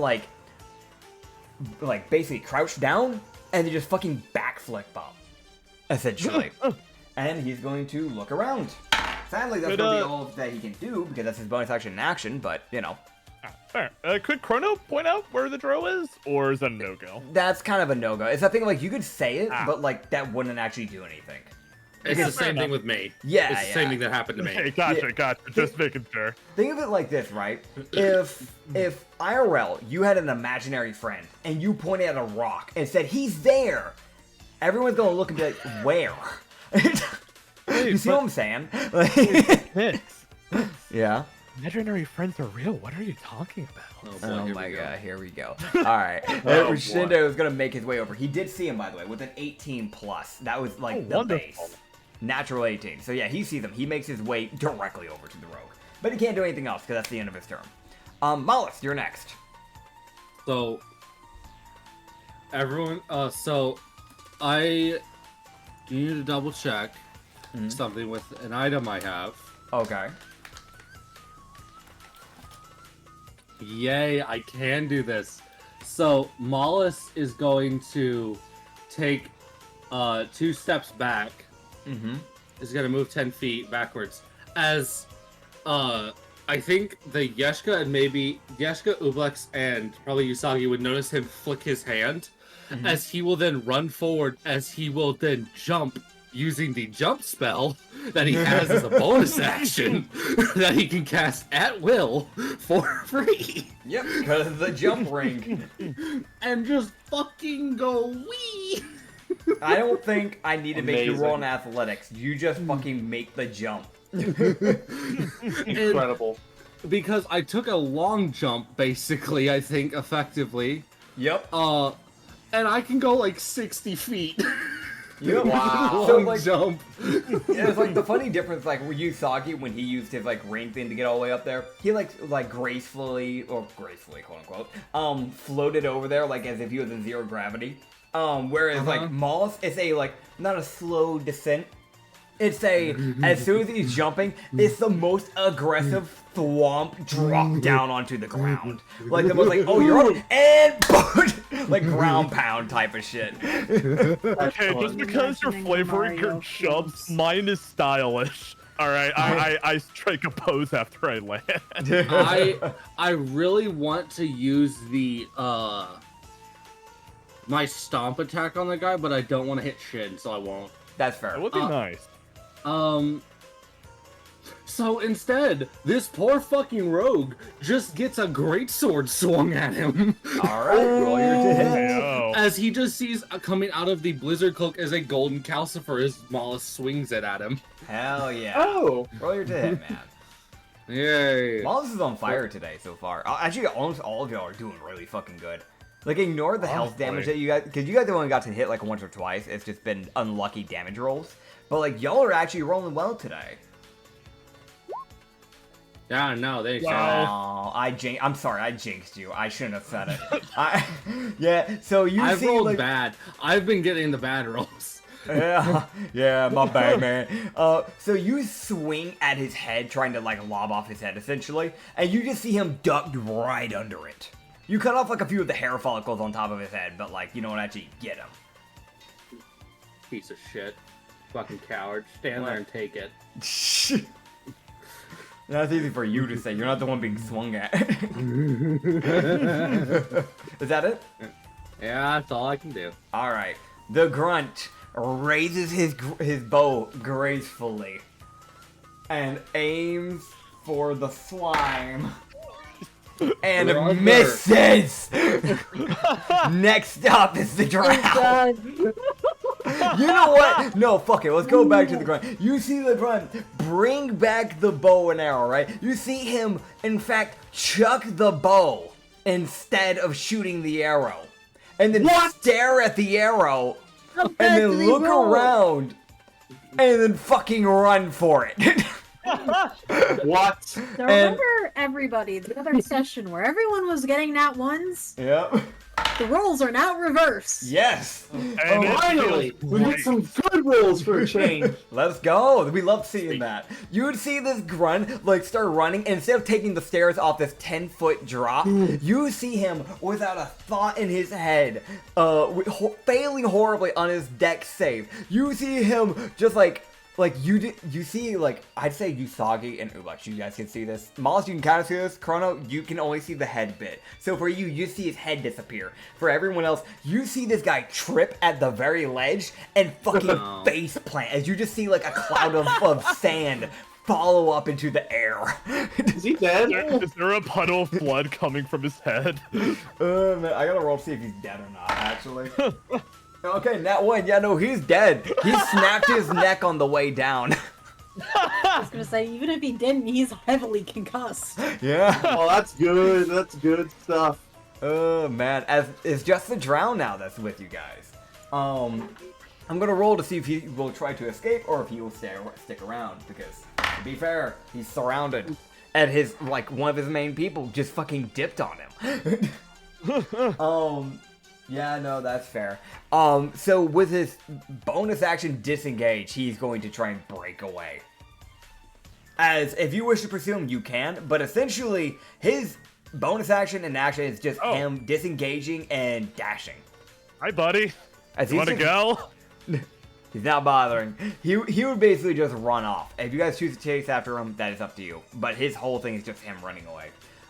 There's actually not enough space for the map, I'm gonna be honest, for how far he's going. But yeah, I need to roll. Let me see. Not roll. I need to actually measure. So that was his base. He would go another. Yeah. Okay. Cool. Yeah. So he'd at least leave the map. But yeah. Do you guys wish to chase after him or just leave him be? All right. Yes. Violence.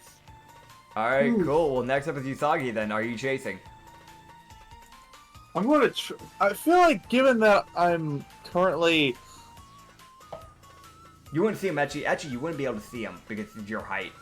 You would have seen him run off, so actually it doesn't matter. No, I think I'm not gonna bother because he nearly killed me last time, and I'd rather not deal with that. Alright, so we'll skip your turn. Ublex, are you chasing after the guy that you can't see? That wouldn't make much sense, so probably not, because that would be metagaming. So, I don't even know where he is. Yeah. Alright, Chrono. Okay, so is it like one of your chase sequences, This or would is be a this chase like a? sequence, yes.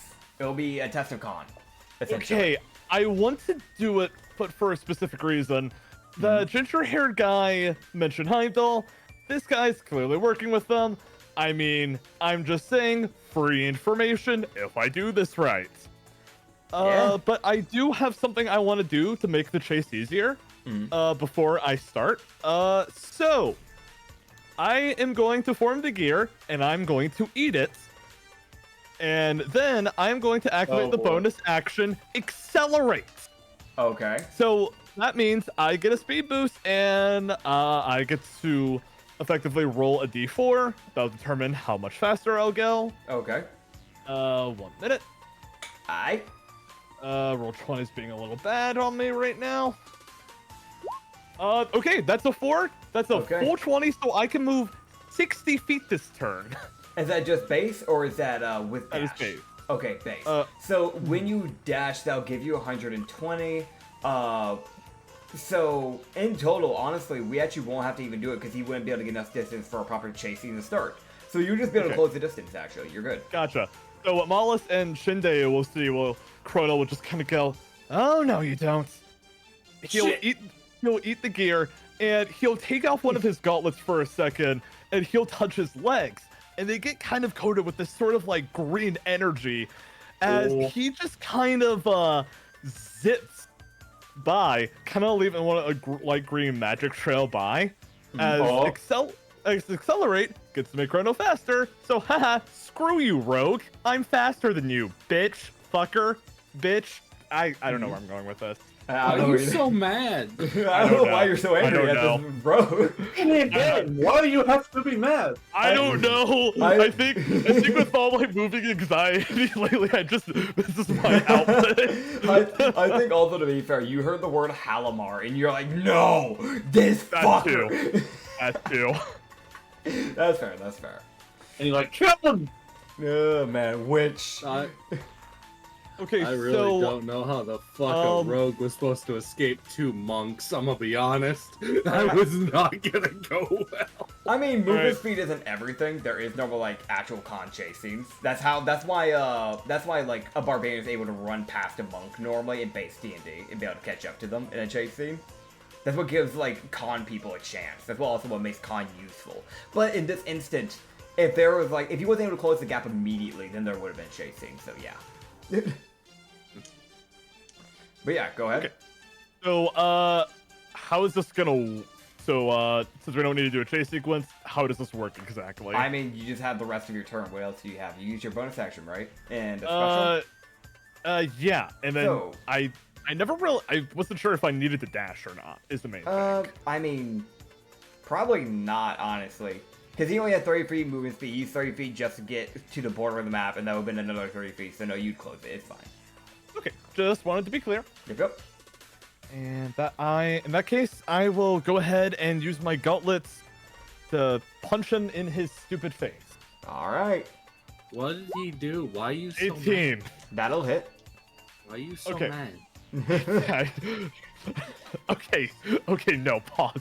Acrid, are you seriously asking me why I'm so mad? Bitch! I will gladly hear that from anyone else in this VC, but not from you! Let's get that clear right now! The angry character says, "Why are you so Incredible. mad?" Okay, Tavern. So, as Okay. Mollis and Shadeo just see Chrono just suddenly bolt, he circles around in front of the rogue, and he just effectively lunges, grabs the rogue's face, and just kind of smashes it down to the ground. Okay, I'm gonna roll to see if he stays conscious or not, because he isn't dead. Oh my god, he is staying conscious with spite. That was a nat 20 to stay Are you conscious. Whoa! Yeah. So, as soon as you slam him into the ground, you would see him roll back up to his feet as he pulls his longsword once more. Okay, Fuck. cool. Is that the end of your I'll turn? end my turn on that note. Alright. And now here come the other two monks. Yep.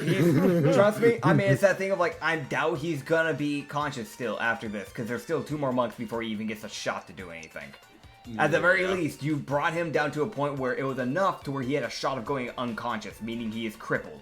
So, yeah. As Shin will begin his turn, and he should be able to cover the distance. He has a base of 55. Yeah, he's good. As he would kind of make his way around, he's gonna move his icon, but obviously, you know the thing. He would basically make his way on over as well. And Sorry, Chrono would say, please don't try to kill him, just knock him out unconscious. understood. He works with Heimdall, we can get some information out of him. You mean Halamar? Halamar, fuck. You say that as he's running. He boy. said all that's happening as he's running up to you and then passing by you, essentially. Alright, Wow. that works. Yeah, because like it makes no sense for him to just stand there. I mean, yeah, of course. Yeah. Essentially, he does have to use his bonus action to do a half dash, which is like half base instead of a full base, just so he can close the extra little bit of distance that he needs to make over to actually get to the person. But you'd see him basically get his way over, and he would just throw a fucking kick, just a roundhouse kick. So let me still has his main action at least.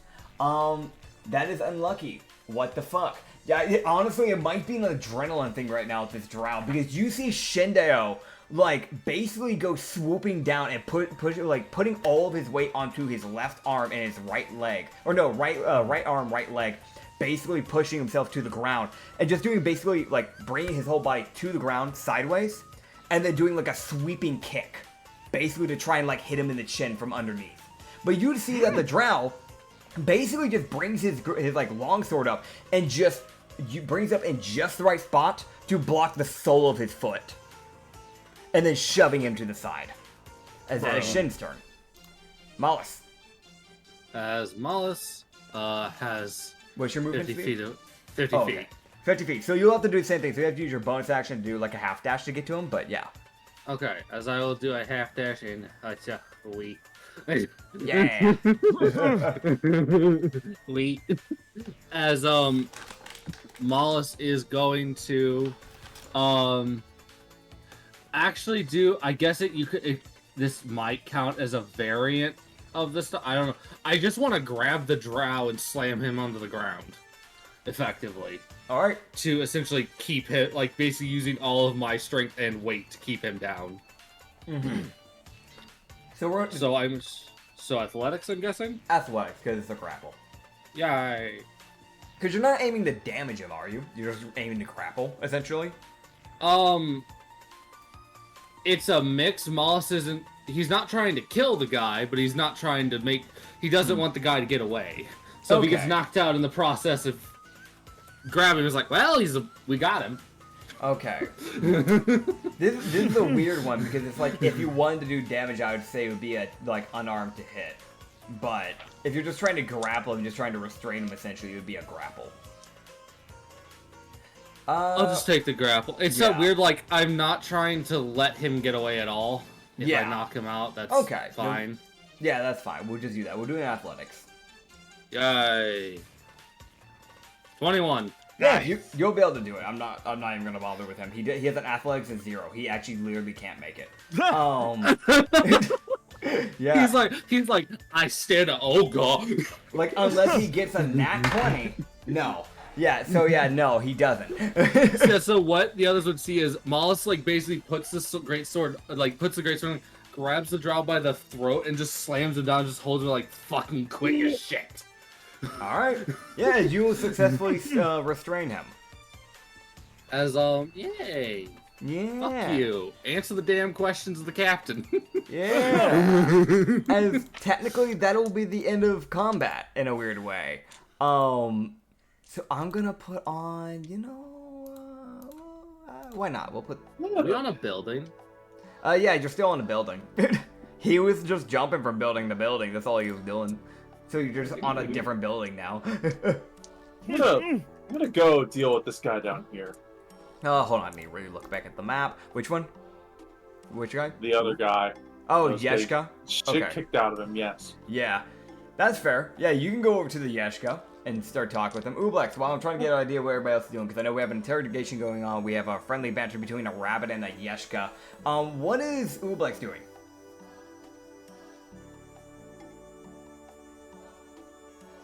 He's gonna slink on over. Okay.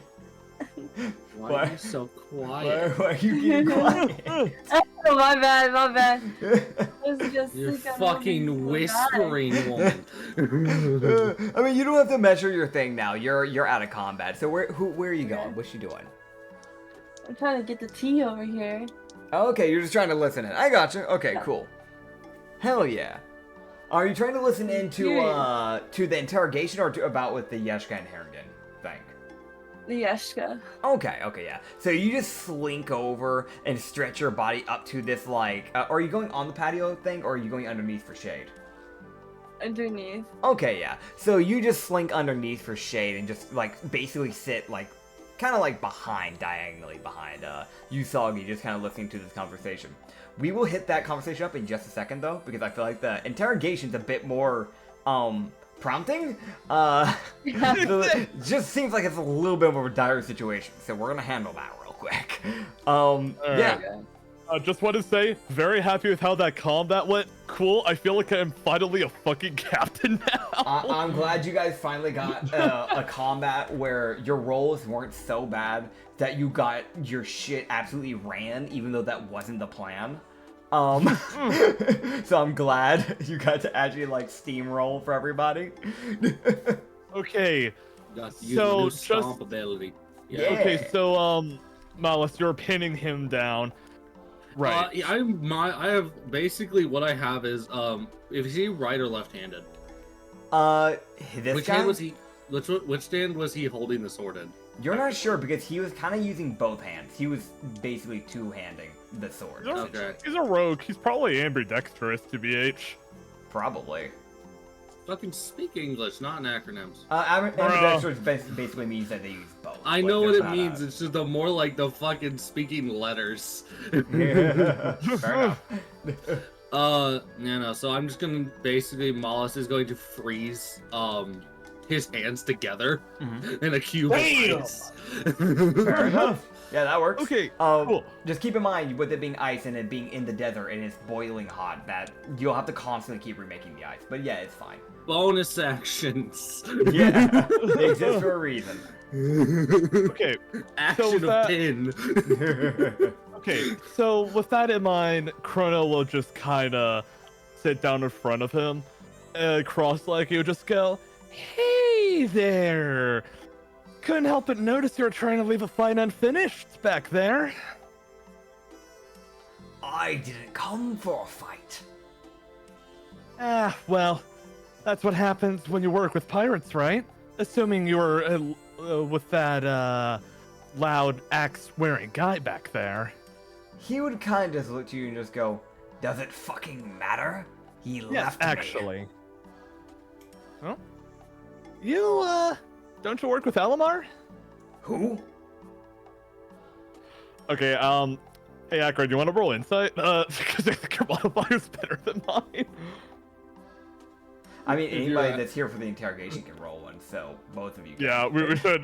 Shinato should probably roll insight too. Shinado? Shinado? Shinato, fuck! Dude, say names. Shut up. Don't worry, I can only say that because I'm terrible with names. Yeah, Oh, not one. Both of y'all. Oh damn. Okay, so as far as you can tell, you have no fucking idea. You really can't tell if you're gonna be honest. No, I'm not rolling well today. All right. Honestly, no. You actually beat the DC. It's not much. He didn't have a high one. It was just unlucky to get a nat one. It was literally a DC 8. You would see pretty easily, Mollis. This guy's kind of almost somewhat like a open book to this degree. It's that thing of like if you were talking to him like shadily and he wasn't being interrogated, probably be hard to read him. Right now, not the case. Currently being grappled by the throat and slammed on the ground. It's like, I'm gonna tell the truth. Yeah, it's that thing like, you can tell he means it. He doesn't know who Halimar is, probably. Like, it feels like he's telling the truth, and the way you can tell that is because you see that the thing, like, he's not averting gaze, he's not, like, showing any signs of lying. Like, some people, they'll kind of, like, scrunch up their nose if they're lying, or they'll furrow their eyebrows a little bit more than normal, or things like that. He's not showing any mannerisms whatsoever. Chrono, I'll just flavor it as Chrono's nat 1. It's just Chrono entirely relying on Malice's big brain. So he'll just kind of look at you, Malice, while you're pinning him. And with Yeah, an expression that... Mollis is just gonna leave like, he doesn't know.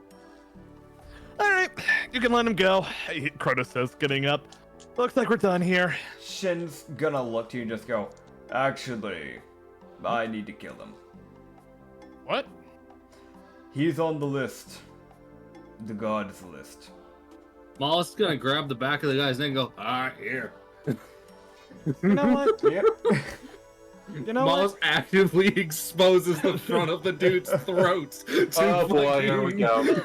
Shindo, like, here you go. You would Chrono just kind of shrugs very sheepishly, and he just kind of turns around and starts walking away and says, do what you gotta do. Fair enough. You would see as Shindeo would forcefully grab the rest of the dude's shirt and tear it. And you would see him begin to carve something into his back. Oh, good a lord. sigil. And you can hear, like, it's that thing of, like, he's using his right hand to carve it and the left hand to hold this dude's mouth shut. As you can see that thing, like, Mollis, you can hear the very light, but you can hear he is fucking screaming. Like, it's muffled, but there is that obvious... Can I help hurts. muffle? Can I help muffle? You are in the process of keeping him restrained. If you let go to try and help with that, he might actually get out. So, Okay. yeah. But you Freeze the mouth.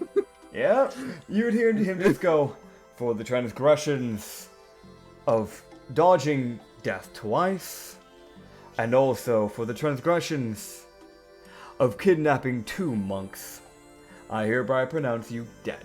And you see him put his hand on the sigil, you see it light up, and you see the whole body catch on fire. As you see his body disintegrate, not into ash, but into a black particle, as you see it float to the sky, as he's probably going to judgment to the god of death now. Okay, That's That's hard. okay. That's hardcore. I like it. I like it. This guy's hardcore. I like it. I'm grabbing the longsword if it's still there. Yeah, it's still there, yeah. Yeah, I'm grabbing the longsword. It's mine now. Anyway. Add it Anyway. to my fucking collection. Anyway, Oh, can I man. attempt to greet this man? Yeah, so you can see that, like, on the ending bit, as soon as everybody started going to the roof and he realized he probably wasn't going to be much help from there, you would see that the Yeshka had basically just kind of like, he didn't fully sit down, but kind of like a kneeling sit down of like, fuck, I gotta bandage myself. So you can see, like, he was actively, when you were approaching, he was actively, like, basically bandaging the giant slash across his chest now from the axe. As Chrono kind of walks up to him, he's gonna basically yeet a gear as he's gonna spend a key point to heal him 1d4 plus 3, just as a nice little gesture. Hell yeah. And now that you guys are actually getting a proper look, I'm going to also update his health. How much did you get? 6? Cool. 6. So he's now to 12 health.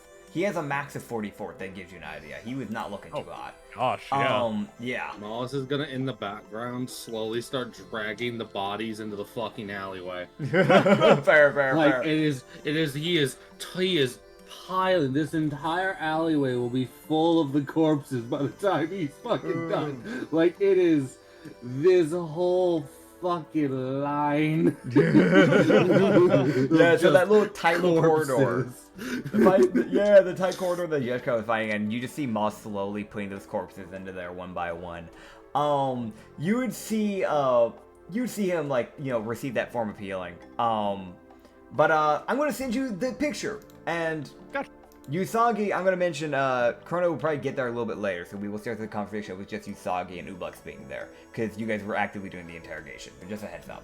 I'm gonna go heat up my food, yeah. and that's why I'm having Mollis do things in the background. All right. As you can see, this Yeshko with this like black hair and kind of like very tan skin, because he's grown up in the desert by the looks of it. Yellow eyes. He has tattoos on all 4 of the arms. These like black tattoos that seem to go green when it gets to like right past the elbow area. He has his black tank top. It looks like it probably was originally a full-on tank top, but it might have just gotten cut or something at some point, because it's kind of more like a crop top at this point. But you see that like he's pretty well built. He has like abs and pretty well built muscles, defined muscles, and a pretty strong neck too. He's got that like bulky neck similar to what that barbarian had. You can see like he's like kind of more like desert-esque type of like necklaces that kind of go across his neck. And like this like on the middle necklace, the one that's the longest, you can see this like circular hoop that kind of like goes around it. And then black pants that you can tell again, the clothing he's wearing, it is very thin. You don't see that he has no shoes. The one thing I will mention that you can't really see in the picture right now is the fact that this dude doesn't really... He's very fucking dirty is the best way to put it. Like, it doesn't look like he's taken a bath in a hot minute. But yeah, he would look up at the Harrigan that's kind of approached him. Cloud Elemental, technically, but yeah. You stinky boy. Yeah, technically Cloud Elemental right now. You just kind of look to you and just go, appreciate the help. Thank you. Oh, any idea why those people were after you? Trafficking. Human trafficking. Ah, They were trying to get a hold of a little girl from the orphanage, and I wasn't gonna let that happen. where's the little girl? I got her back, luckily. Or good. more of, one of the caretakers found us fighting, and I got the girl to go with the caretaker, and I dealt with the rest. Oh, good. Oh, good. Yes. Right. I should at least give you some formality at the very least. You did help out. Frozlek, good to meet you. Likewise, sir. Arms. 4 arms, yeah. Lex, what are you thinking? So many I- wild. What? I look at NPC visuals, and one of our people who acts as a lurker every now and then, our VCs, Wild. She came in and said so many hot people in the text chat. You know what? I don't blame her for saying that. Not yet. Man. The Those only only reason I'm not smashing is because I'm not into dudes. Yeah. If I was a woman, I would. That's fair enough. Boss. Emma, if you're watching this, I'm so sorry. Dude. Alright, so, yeah, he would look to you. I mean, it's that thing of, like, unless you have, like, something specific you want to talk to him about, it's kind of just, like, small banter of, like, yeah, I appreciate the help type of thing. Before the others would start approaching, at least. Is human trafficking rampant down here? Well, not normally. The problem with it is that, with the nobles kind of coming over here, that has escalated a bit.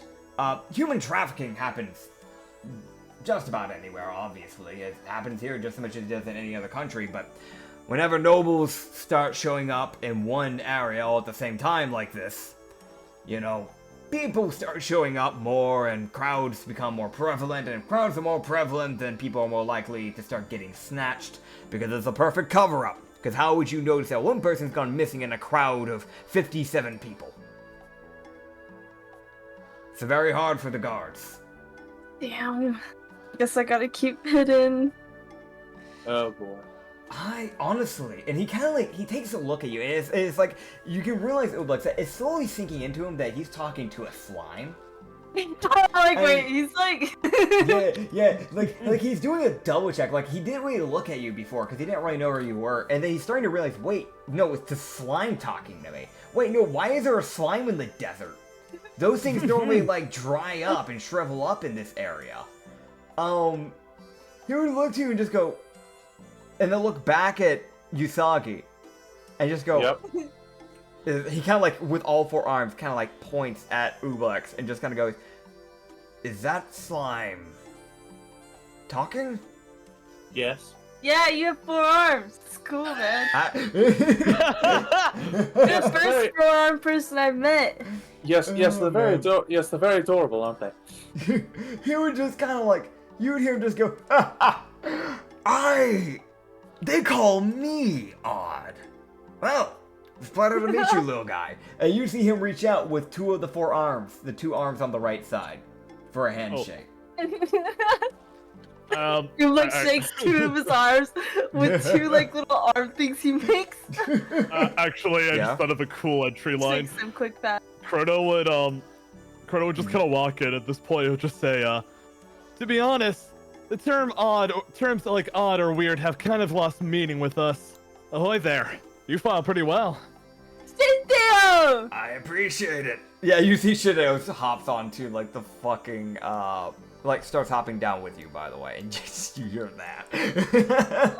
But yeah, he would just go, I appreciate it, thank you. You did quite well yourself, though. It seems like you kind of got nauseous at one point randomly. Are you okay? Chrono. Heat exhaustion? Chrono just chooses to flick a time gear at him, healing him at that point, and then the aura sort of wears off, and there's like very clear sleep bags under Chrono's eyes, and he says, yeah, side effect of my powers. I've just been learning how to use them lately. I get that. That worked. I mean, that makes me feel a little bit better. I don't think my wounds closed up, but that definitely did something. I appreciate it. I ate the time fruit. What I did was that I temporarily resetted your pain for a little while, but you're still gonna definitely need to get that properly treated.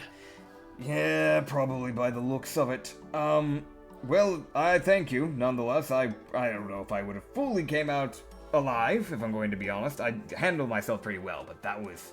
Even for me, that's a bit much, the amount of people that I was dealing with. I think... Maybe my mind's misremembering things. But, that orange fellow... I'm pretty sure he wasn't a part of that pirate group, from what I know. Unless I'm misremembering, because I don't head to the capital very often, because I normally stay here and just do what I can for the orphanages nearby. Well, see, funny thing is, we're actually came here to beat up their boss, and possibly more along the way. But we don't attack innocents or anything like that. We are pirates, yes. But we have our own specific way of doing things. I kind of figured you were pirates. Just a guess. Kind of by the way you conducted yourself. That being said, if you want to try and handle... I think he goes to the Halamar? The Blink Pirates, I think? Yes, we've run in with them before. Yeah, they're really annoying and loud. Well, and they also do weird things to people. Yeah, that's the problem. I I mean, I haven't seen him do anything wrong, but I heard about the problems in him find that he caused. So I'm not exactly thrilled to have him in my country. Well, I won't ask you to join my crew. You sound like you have enough responsibilities here, but if you're interested in fighting him face to face, you're more than welcome to tag along. No pressure, though. I mean, considering his crewmates decided to attack a child and decided to cause problems for the orphanages I like to help out, I'd be more than happy to help. Chrono smiles at this, and he basically brings his hand to him for a handshake. Yeah, so he gives you 2 of his 4 hands. In that case, Suffer in a double, like getting like 2 hands on your one hand. Suffer, bitch. Oh, in that case, I'm Chrono DG. A pleasure. Pleasure to meet you. The name's, well, he kind of looks at the rabbit and just goes, right, yeah, no, you didn't get to hear it. I don't know how high up you were at the time. Nope. I actually did overhear a few details. Brazelk, sorry. I'm not gonna lie, the human trafficking part was, well, I'm gonna be honest, I didn't really take that long to figure out the whole, information. So I was a bit worried I was gonna accidentally defend someone who eats babies or something weird like that. But no, cool, looks like it worked out. Yes, they, after dealing with the bit and getting the children out, I think the only reason why they even stopped trying to follow the child after I got them to the caretaker was because I'm a Yeshka. My race isn't common. So they probably thought they could get a good bidder on me. Ah. Doesn't matter. We have things to handle. So, you said you need to get to Halamar. He stays up near the capital. That's Ambervein. We're going to beat his ass. Or maybe kill. I don't know. To be honest, I still haven't really decided that far yet. I'm still not sure if I want to do that. But He's I'm going to push him. I'm going to. Yeah. What the big guy said. That's Mollis, by the way. Good to meet you, Mollis. Yeah, Well- I've also got someone else I'm looking for.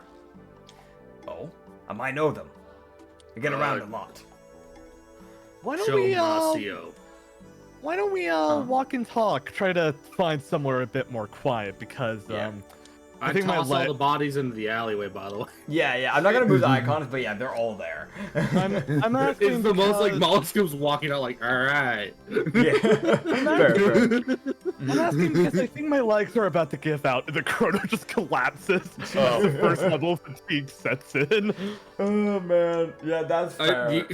Honestly, what he's gonna hear is Mollis goes, either you can get up and start walking, or I'm dragging you. Just give me a minute. You don't know what it's like to infuse literal time magic in your legs? It's really fucking weird, Mollis. I barely know how to use magic.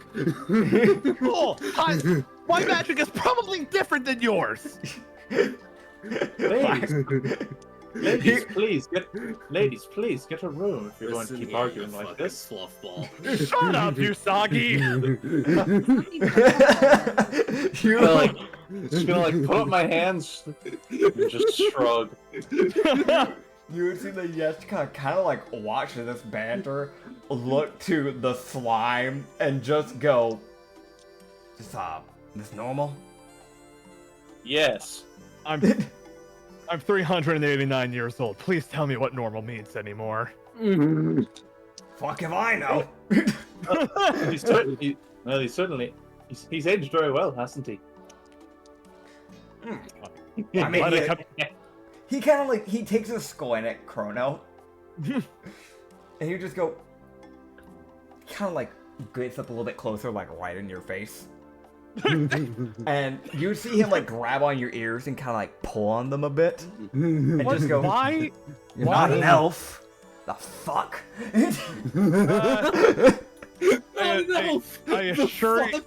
I assure you I'm human. He looks you dead in the eyes and just goes, well, so what race is your other half? You're a half race? What's your mixed breed? Remember when I said the time thing earlier? Yeah, don't tell me that affects your body. So, I've actually managed to figure this out myself by being in prison. Yeah.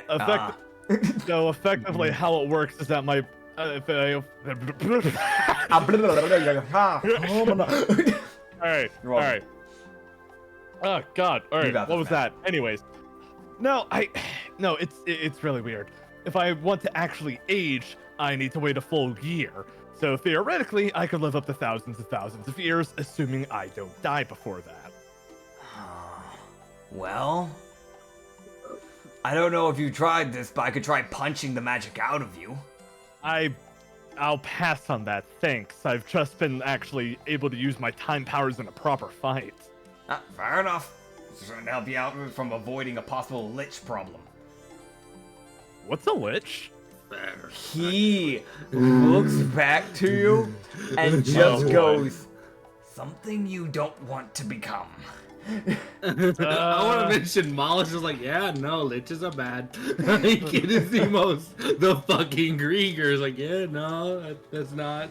Let's avoid the lich thing. All I can say, if you become a lich, just understand.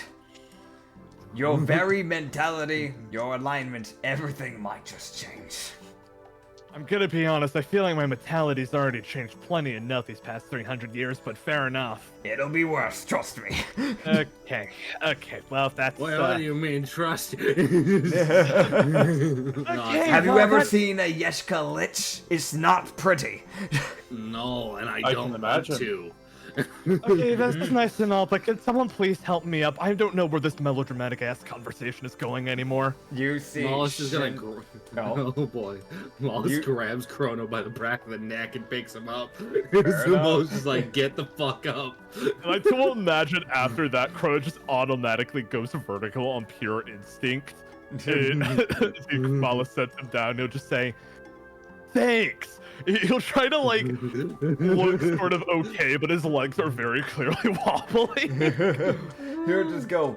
Well, on the bright side, I'm gonna answer your, thing about show, but I'm just gonna mention real quick. I'm gonna lead you down a path. I know about a better way to traverse the desert without dealing with the whole difficult terrain thing because you're not used to it. And also it means you won't have to walk as much. It won't be just as fast as walking, but it's fun. I'm interested. The challenge sounds like it could be cool. Yeah. He'll just look back to Moss as you guys are kind of walking, kind of making your way through these, not exactly back alley, but, these, back street areas, kind of more like neighborhood-esque, areas, essentially just kind of walking through it, making your way through this town. And you just see him go, you said Cho Masio, right? Mhm. She did stop by the port. That was the thing, she did stop by the port at one point. She had a few people accompanying her, I think. It was mainly just, normal, boring Navy people, nothing new. I think. Was there anyone else? I think... Right! There is a Goliath walking around. That is a thing. There is a Goliath. Kind of get you an idea, the bits that at least I remember, he kind of had a, what would I say on this? A lot of tattoos. I'm talking arms, neck, the face, kind of white hair put up in a ponytail, black shirt. What else? Oh, and there was a halfling, right? There was a halfling. She did not seem to know what she was doing at all. She got lost 4 times. Wow.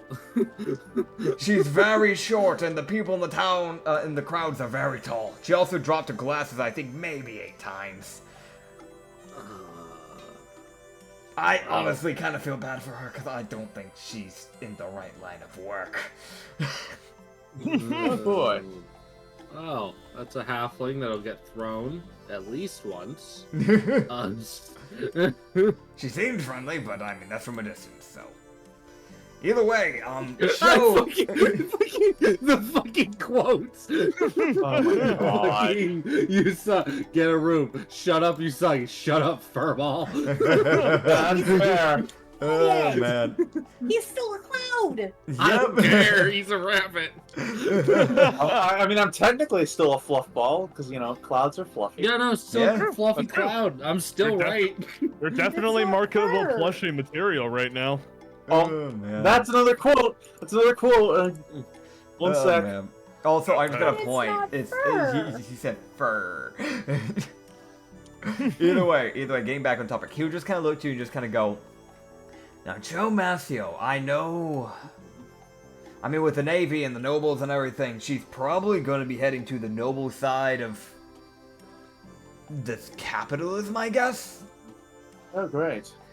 Are you wanting to kill her? Like, I don't mind. I really don't care. I have no link to her, but trying to get understanding. I need to. Mollis would move the when there's nobody around, effectively. Yeah. For a moment, he would flick his hood back a bit to reveal us just the front row of it, like his teeth and the front, like his front 4 eyes. Yeah.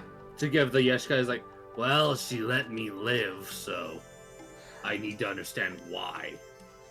You just, just kind of like nod his head. It's like nah, I get it. And you just kind of go, well, you might have a little trouble getting to her if you're trying to get to her before the party. She's probably going to be going around. Right, I should explain because you're going to need to know this because the capital, right? So the Amber Vein's massive. It takes about a day just to traverse the city. So here's the thing about Amber Vein. There's a reason why it's called. Why it has the word vein in there. There was a big fight. Between the do you know of? Well, I mean, who doesn't? You know of the great pirate DDD. Yes. Him and the founder of the Navy, they clashed in that city. It used to be a small town. Apparently the fight was strong enough to where it opened the ground underneath them, creating an entire ravine. Oh, Really? my. Anything special about that city? Well, I mean, if you fall down the ravine, you're dead. That's for sure. Because there's lava on the bottom of it. Oh, my. But besides that, there's a bunch of caves that nobody's bothered or even dared to go into the caves within the ravine that have been opened up. Because, I mean, to be quite frank, what crazy person would try to hover themselves above lava? Besides that, the main thing, actually something else I should be mentioned, the castle, where they're going to be having the nobles party, it's kind of like, before the whole fight went down, it was in the area that's in now, they never moved it, but essentially, Oh, my. the Amber Vein, or in this case, the ravine, it's slowly grown over the years, and it's slowly started to open up underneath the castle. So they've built in supports by hiring artificers from other countries to stabilize it. So even if all the ground were to leave, the castle would still never fall. So essentially it's barely hovering over, almost completely hovering over, the ravine, essentially. But from what I understand, the west side is more where the nobles stay. So if you're needing to find Cho Mascio, she's probably going to be around there. It's like a gated area, though, so we need to find a way to sneak in. I don't mind helping you, though. We can try to find a way. But I also want to stress, Mollis, that if you want to go after them first before the party, that's totally fine in my book. My fight can wait. I prefer. I don't consider her an enemy, even though she's part of the Navy. Oh, my. That's one of the only Navy people I'm willing to actually try and save from the Navy. Because I want to understand why the fuck she chose to let me live after I ripped one of her people's throats out. yeah. It is the most I committed murder and she let me live. What the fuck? Yep. Well, Kronos was gonna kind of give you like a pat on the shoulder, bud, and he'll just say, "Hey, you've been there for me all this time. I'm here for you, man. Do what you gotta do." Oh, boy. I prefer to deal with it before the party, but if we have to deal with it at the party, so be it. All right then. But if it's at the party, we'll probably have to fucking kill her, which will be annoying, but whatever. It's almost like, fuck. Yeah. Dude, as you guys are wrapping that up, you would see that he would have let you guys to a little hut that's on the very edge of town. And you can see, kind of like boats, think of like a raft, right? Now take like a sailboat with a raft, and you would see it has this little like what looks like almost like a snail on the end of it. So there's like this giant piece of wooden board, and then a sail built into the middle of it. And there's this like it's a really bulky big snail. Like it's a foot tall. There's a bunch of rafts like this with snails on the end of all of them. And you can see like it's just parked up near this hut. And you can see that there is this other Yeshka. I don't have a picture for this guy. Because I couldn't find one for him. But you would see this Yeshka and kind of just like a white tank top. Because tank tops are kind of easier for them, because trying to get a shirt with 4 sleeves is kind of a pain in the ass. You normally have to get that tailored, so they normally just go for things like that a lot of times. And also it's a desert, so they're not going to bother too much with too much clothing. But it's just like, he's got like a white tank top that's pretty thin material, and this like, kind of like baggy, like white pair of pants. Because white doesn't soak up heat as much as black, if I understand correctly. So that's kind of what he's got. It's just a lot of white going on. And he does have this like white hood, or not white hood, but like a white hat, kind of like covered over him. Like more like an Arabian type of hat. I don't really know exactly what you call them. But think of like the stereotypical Arabian hat. Something similar to that, essentially. But you can see he's kind of using that to kind of keep at least a bit of heat off of his head. He has like basically kind of like short black hair. Like, he's keeping it pretty short, probably so he doesn't overheat himself. But yeah, you'd see he's just kind of like at this desk, just kind of like talking with the person. You'd see them kind of like finish up and then get onto the little rafts as you guys are walking up to the counter with your new Yeshka friend. Yay. And you'd see your little friend look over to the Yeshka and just go, "Hey, I'm back." He's like, "Oh, you're back. Good to see you. How are you doing? How's the orphanages?" "They're doing great. The kids they're doing fine. They're hanging in there. Made sure I've gotten them the next rations they need for at least a good few weeks, so they should be good for a while. It's good to see. Well, what can I do for you? Remember how you said you owed me that favor?" "Yes." "Gonna need to borrow some." Alright. I'm guessing it's you and the people of the party that you have here. These are in high demand right now, so it kind of sucks that you're having to ask for me now out of all times, because business is booming. But I owe you, so go ahead. And yeah, essentially, each one of you guys get these like tiny little sailboat things that you get to ride. You each get one. It's kind of he would look to you and just go, "Have you ever surfed?" No. You're about to find out now. Sounds very interesting. Yes. Oh. So make sure you station your legs, and you kind of like station his legs kind of to where like obviously spread them apart so you have like proper stability, similar to like how you stand on a surfboard. It's very thin, it's very narrow. They don't make these things very chunky because they need the space to be able to move properly. You'd see him just look to the snail and go, "So grab onto the snail, and you see this little button that's on its shell? You're going to press on that, and it's going to start blowing wind into this little sail here. That's how you're going to control it. So long as you continue to steer the sail, you'll go where you want to go." Okay. It's simple as that. So let me ask a question. Who here has vehicle and land water proficiencies? You'll need one of the two. I do. All right. Vehicle water. So you'll have no problem. You won't need to roll for anything. For everybody else, you guys have it. Let me check. Fucking no. I think I have. Shit. I mean, I have water vehicle proficiency. That's fine. You only need one of the two. That works. Yeah. I have pan flute proficiency.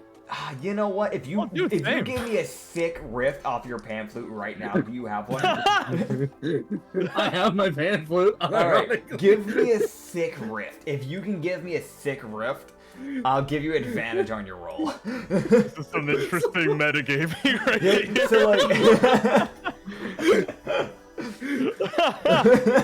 What the fuck am I rolling? Too hard. so roll me a performance check.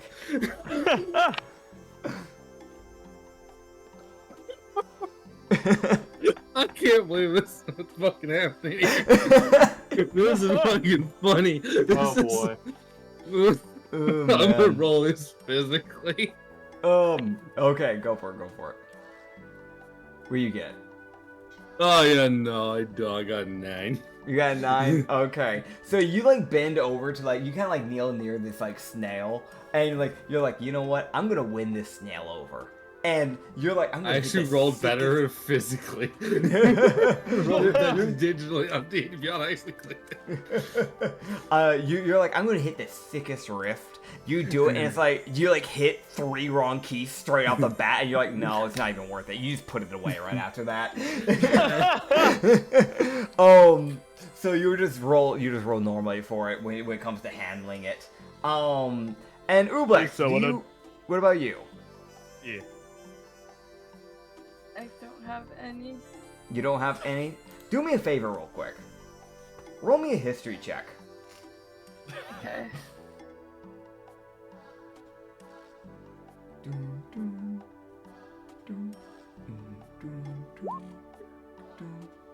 Oh, you got I rolled an an 8. You got an 8. So here's the thing. When you get onto this raft, you have this feeling when you get on it. Like it's like you can't tell, but something about it just feels familiar. Almost like a deja vu. But right now you just have to roll for it. But something about it feels familiar. I have a visual image of Ooblex still in blob form, and the snail is just trying really hard to move while Ooblex is just weighing down the surfboard as a blob. I mean, if anything, I'm pretty sure Ublex and Usagi are going to be the lightest for this. Funny enough. Yeah. Yep. Yeah. Because also Ublex isn't carrying any water weight around with them, so it's not like that's going to be a problem either. But yeah, you would see, you guys would basically start. So Mollis and Ublex, you guys can roll me, I would say, survival checks. To see how well you, steer these things. I like... Oh, sorry. Go ahead, Issa. See what you get. We got 10 from Acrid. Okay. 10 from Mollis. What And about What do we roll again? toasted. survival? Survival. Oh, fuck. Yeah. You got this.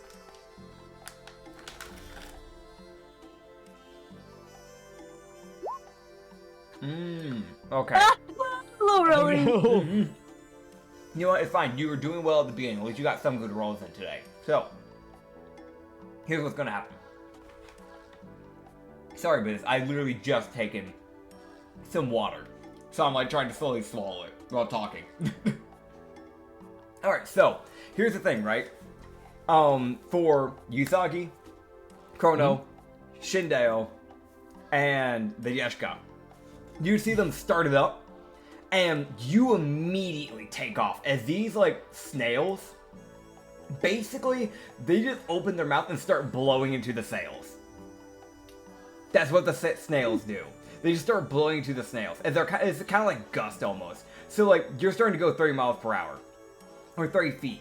30 feet. Sorry, not 30 miles, but 30 feet, every 6 seconds. So it's that thing of it's probably not as fast as walking for some people, because some people are naturally faster walking, but it also gives your legs a break, and you're not having to difficult terrain climb up sand dunes. So in the long run, you're still saving time, even if you are faster than that. Could I flavor something for Chrono's POV really fast? Sure, go for it real quick. Okay, I'd like to imagine Chrono literally not being able to enjoy water-based activities with a surfboard. He's just kind of being super giddy about it, just kind of having that time of his life, and he'll just kind of shout out, "Haha! Screw you, water-based activities! I don't need the ocean to enjoy them!" True, yeah, because Usagi and Chrono literally can't do surfing without it being lethal. Yeah, that's fair. Don't fuck it up. Boy. Just do not fuck it up. Whatever you do. Yeah. It's really good. Oh, man. You fuck it up. That's it. Oh, we man. playing surfing death edition. Oh, man. But yeah, you guys would start speeding off, and Mollis and Ublex, when you guys first start up, you guys will eventually start getting a hang of it, so it won't be a permanent thing, but it's just that first maybe hour or so, you guys struggle to kind of like steer it properly. So like at one point, like the actual normal wind, the actual real life wind, like would hit the sail.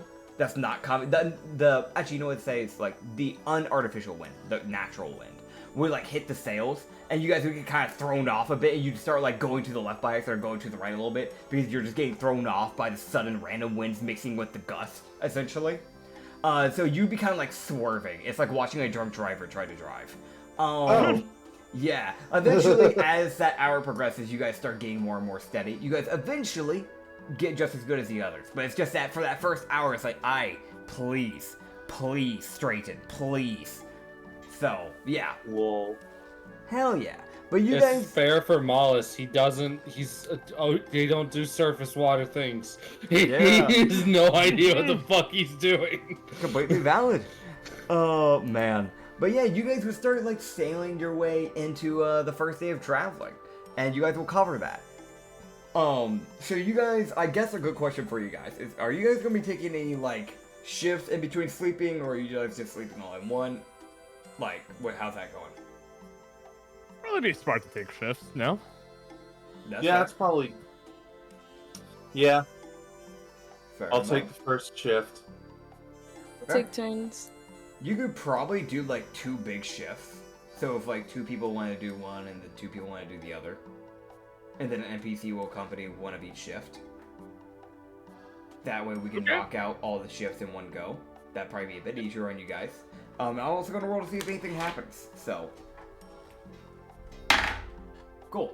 Right, so who's doing... So, Usagi and who else is doing shift 1? Me. Okay. So, we have Chrono, Usagi on shift 1, Mollis, and Ublex on shift 2. There's also that thing of, like, if you guys want to do any talking, you can. But Shindeo will be up on that shift with you guys. Hey, Usagi. Yeah? I sometimes wonder if any of my time gear gives me powers. If other people eat the gears I use, would they also get powers? Or would they just explode? You can try that on someone else first. I would be interested to know the results, but you should probably try it on someone else. That makes sense. Maybe Heimdall. I wouldn't. Well, then again, if he does get time powers, that might backfire. Halamar, fuck. there you go. I don't know where the Heimdall came from. I don't know either. Well, That's like a dude from Norse mythology. I'm so confused why you're just like fucking, yeah, Heimdall. In hindsight, I have watched Thor Ragnarok recently. That Maybe might be that's it. why. That could be it. Great movie, by the way. Love that. Oh, man. I mean, yeah, if that's really it, though. I mean, you guys Yeah, all actually, rolling for that was the only thing I had. Just a funny, hey, what if I just force feed people gears? That's fair. Please I don't. never know if you guys have anything serious, like, character to character to talk about, so I try to give you guys breathing rooms. This is actually, like, one of those times where it's like, oh, this is actually a good area for that. no. No, I'm not going to eat that. That's a... Although what I am curious about is, what does it taste like? Let me Cherry. think of the description for him. You're welcome. Okay. Tastes like cherry. How should I put this? You know that sort of juicy texture when you bite into a juicy fruit, and you can taste all the juices from it? Think of it like that, but magnified tenfold. Well, now I'm really curious. Maybe after this mission's over, you can try one. Probably it best. Try it with someone else first. Usagi wants to know if they'll explode. Listen, man, I just got turned back from a fucking... Listen, I still haven't turned back from the last, like, tampering of my body. Yep. Do you still remember those, death threats you said to me back on that, slime island? Oh, yes, that. Alright, that. For what's any worth, I did try to take my training a little bit more seriously.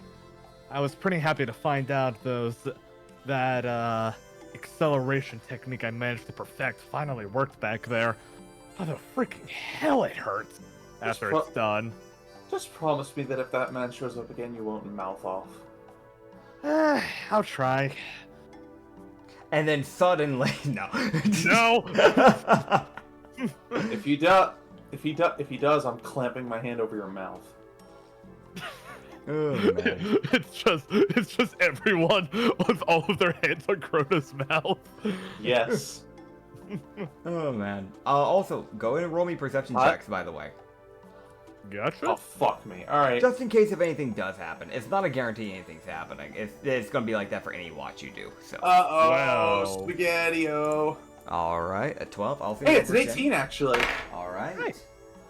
So we have a 12 from Chrono, a 18 from Yusagi, and I need to double check to see what Shin's modifier is, because he's on this shift with you. He has a +5, so 22 from him. As far as you guys can tell, nothing's happened, so it seems to be pretty peaceful tonight. Listen, I've got three possible visitors. Just waiting. 3 visitors? Possibly. It depends on whether any of them bother to show up. I'm expecting one. The other two are just a possibility. Is one of them that Taka bird? Possibly. And the other 2? Oh, you know it. You've seen Nekomata. You know what she looks like. Anyway, Oh, you 2 are together? in a manner of speaking. Oh, nice. Didn't guess that. If he asks, I'll just dodge the question. Because I feel like trying to explain would be more difficult than it's worth. It's a situationship, kind of. Yeah, that. It's a mainly one-sided. Like, she shows like some interest every once in a blue moon. It's a weird, mainly Usagi, but every once in a while Nekomata. Yeah, that's fine. That's fine. I mean, like, you know, the profession doesn't really allow for that Yeah, or yeah. anything. And your there's this third one? There's this one person that's been following me around for a long time, and I've never seen their face. I'm curious. Wait, you have a stalker, Usagi? Supposedly, they haven't bothered to tell me anything though. Not even any threatening letters. It's ridiculous. That's... Okay, well, actually, I guess I'm not that surprised or that you're not scared by this. You don't seem like the type to be. But please, when you go around and steal things for a living, you learn to appreciate people who show up where you are. Because other than that, you don't have any relationships. Usually. Wow. Being in prison really makes you miss out on a lot of things to learn about the world. Yes, indeed. I've been trying to leave signs around for them to pick up, but they haven't noticed. Well, I You're mean, off course for quite a bit. There's a good shot they probably just don't know where. Well, hopefully they figure that out soon. Well, maybe they want to fight you at your best? Kronos says optimistically. I would prefer. Sorry,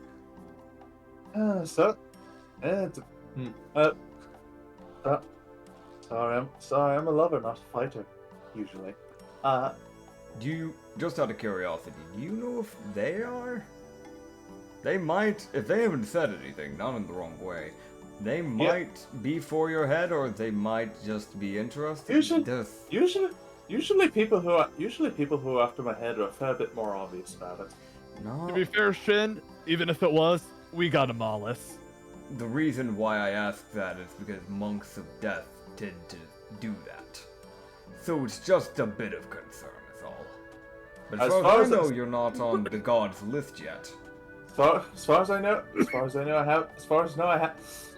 know, all my death defying is strictly in the above board sense. Wait, come to think of it, I remember you brought up that list earlier, Shin. What's that about exactly? I feel like I should ask. For which bit? I'm sorry. The, list of the God of Death thing. I overheard you talking about it when you were setting that guy brutally on fire. Right.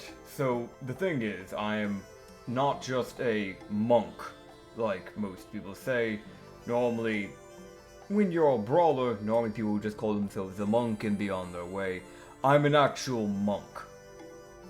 I served in a monastery for the god of death, Koskin. He gives us, not paladins, not clerics, he trusts the monks to handle his problems. Essentially, if someone cheats death too many times in a row, he puts them on the list. His maximum is 7. Every time someone cheats death, he may or may not let them live, counting on whether he decides that they should or should not be given a second chance. But after the 7th, that is it. It is final, he cannot turn his eye anymore. So when people are put on the list, it is us, the monks, it is our job to kill them, so that they may see judgment. Luckily, Gee. Mollis has not been put on that list. If anyone here is put on that list, I will leave the crew, so that I may not have to kill my own crewmate. Luckily, Koskin, the god of death, won't make you kill someone you care about. Colonel's just kind of has one of those in disbelief, like, huh? Faces. And he just says, jeez, you and Mollis got trained clearly way differently. I literally just grew up in a small dojo. That's the difference. You got a dojo, I had literal monks. And the Grieger, Mollis, I'm pretty sure if anyone trained him, it was probably his very own kin. I'm going to assume incredibly angry, semi-aggressive satyrs count in this case too. Yes, normally satyrs are a little bit calmer, but they can be... He would kind of like give a squint and just go, are you sure that's a satyr and not a feltzy? I'm Well- reasonably confident it's a satyr. Why do you ask? Well, normally feltzy, they look very similar to satyrs, but they seem to have draconic scales that kind of grow up on their legs. Ew. They also normally have, counting on what season they're born in summer, they have like a fire breath, basically one of every season. And hell, if they're born directly in the middle of the night, they can become necrotic, or if they're born directly in the middle of the day, they can become radiant. But, they look insanely like, you know, like satyrs. Summer ones tend to be rather aggressive. Are you sure you're not talking about a summer feltzy? Nits, can I roll a history check to see if Aggressive. Chrono would remember any of those details? Sure, go for Aggressive, it. aggressive, you say? How interesting. Indeed. That's a 9. Of course, believe Usagi's my- mind is somewhere else Yeah. entirely. Yeah, of course. You're running your head through it. You can't quite think of anything with that. Like, as far as you remember, he probably was a satyr. You don't remember any, like, draconic scales or anything. It's not running any, like, memories. Okay. Chrono would kind of sort of tilt his head to the right, arms crossed as he's thinking, and he'll reset back to normal position and he'll just say, no, well, to be fair, he and his daughter were kind of like my only friends at the time, so I wasn't really paying that much attention to personal details. Mm-hmm. Well, I guess if you ever reunite with them, then you can find out that way. Who am I kidding? He's gonna kick my ass so much when if he meets up with me again. And I probably deserve it. Can't really say much to that. No, That's that's fair fair. I like to imagine Chrono just had a face that could be described as just pure dread as he said that last part. Yeah, that's fair. That's completely fair. But yeah, the rest of your watch will go by pretty well. Time would pass pretty easily for you guys. Nothing really happens, so luckily for you guys. And next up, we're gonna get over to the second shift, which I don't know if you guys would have anything to talk about, but you guys can roll perception checks. It's Ublex, Malus, and the Yeshka is up on the second shift. By the way, Yeshka's name, in case you may have forgotten, which I won't lie, that with the amount of things I'm bouncing, I also forget at times, is Rozelk. It needs to be updated. Rozelk. So Yes?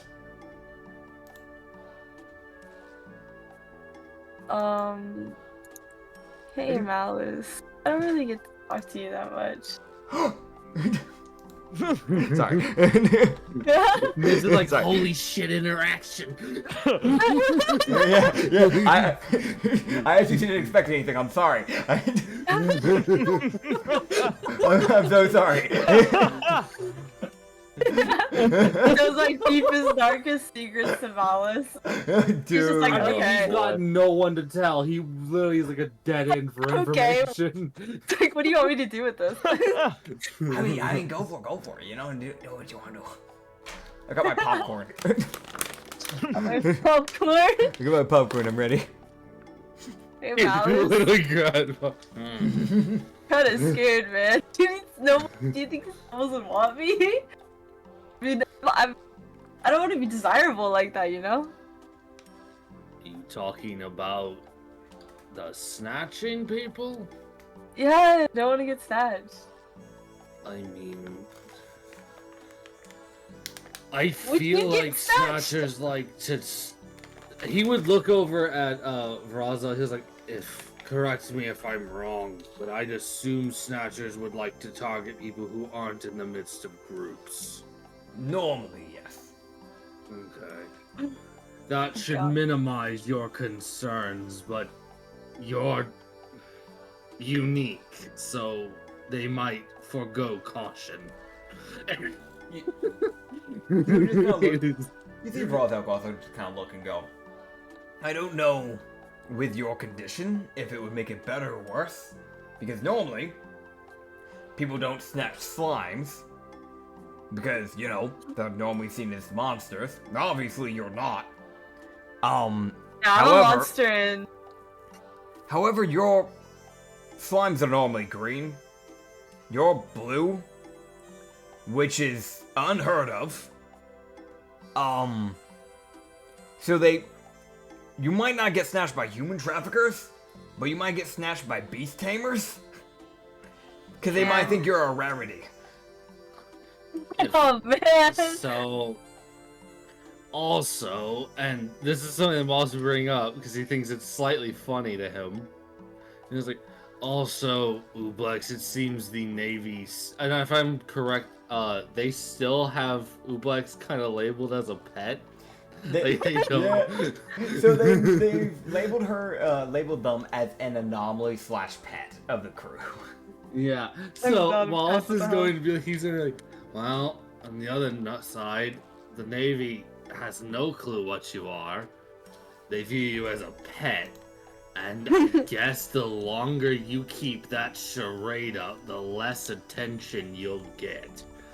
Okay. So, I'm gonna stay as a slime like this. I think he would be like, I know you can make mimicry of people.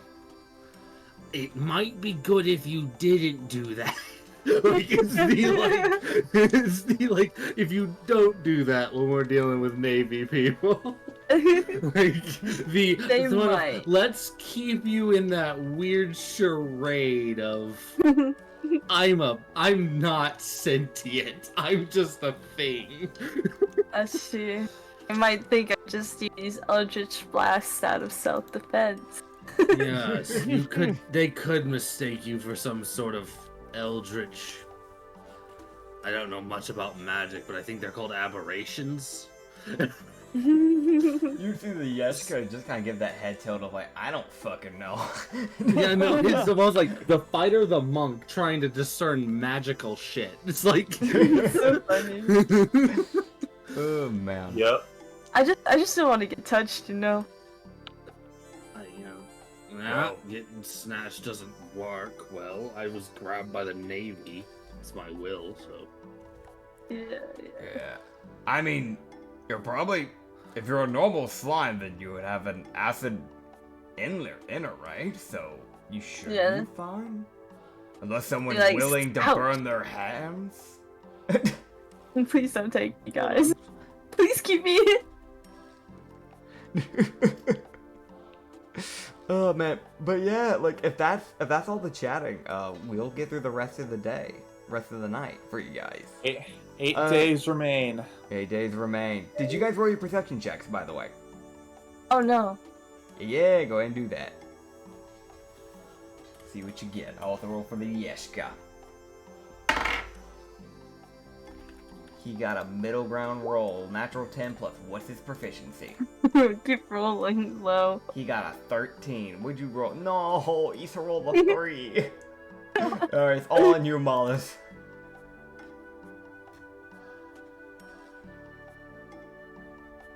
Mollis. I'm sorry, I had to go and answer a phone. Oh, fair enough. Yeah, so I said, hold on, and Oh, just yeah, so. Gotcha, I didn't hear that. Yeah, thing. Perception then, just in case you didn't hear that bit, because I don't know where you had said the hold on. Yeah, sorry. No, you're good, you're good. I just didn't hear it, that was on me.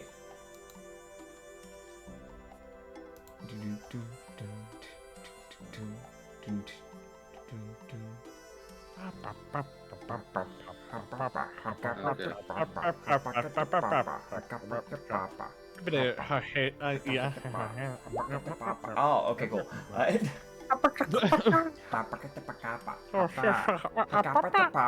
Okay, right. So What the he rolled a fuck? 10.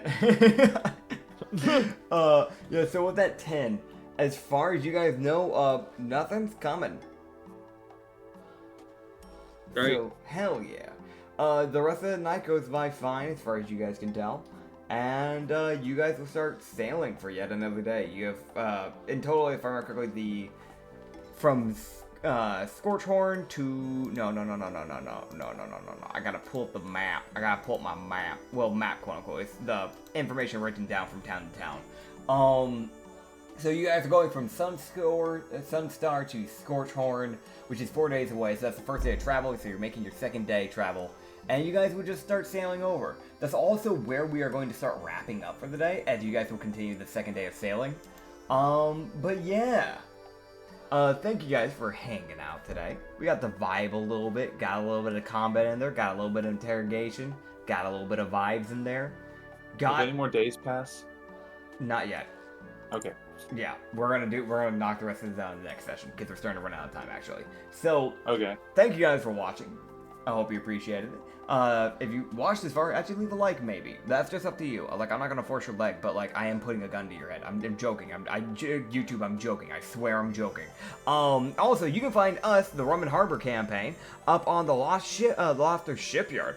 Fuck that place. The Lost Harbor, which is both on YouTube and on Spotify. And if you want to find some second D&D, some more campaigns, we have the second channel, which is the Lost Shipyard, which is over on YouTube. But you can find both of those campaigns from both channels up on Spotify. Thank you guys for watching this episode, and I'll see you later. Bye-bye. Well.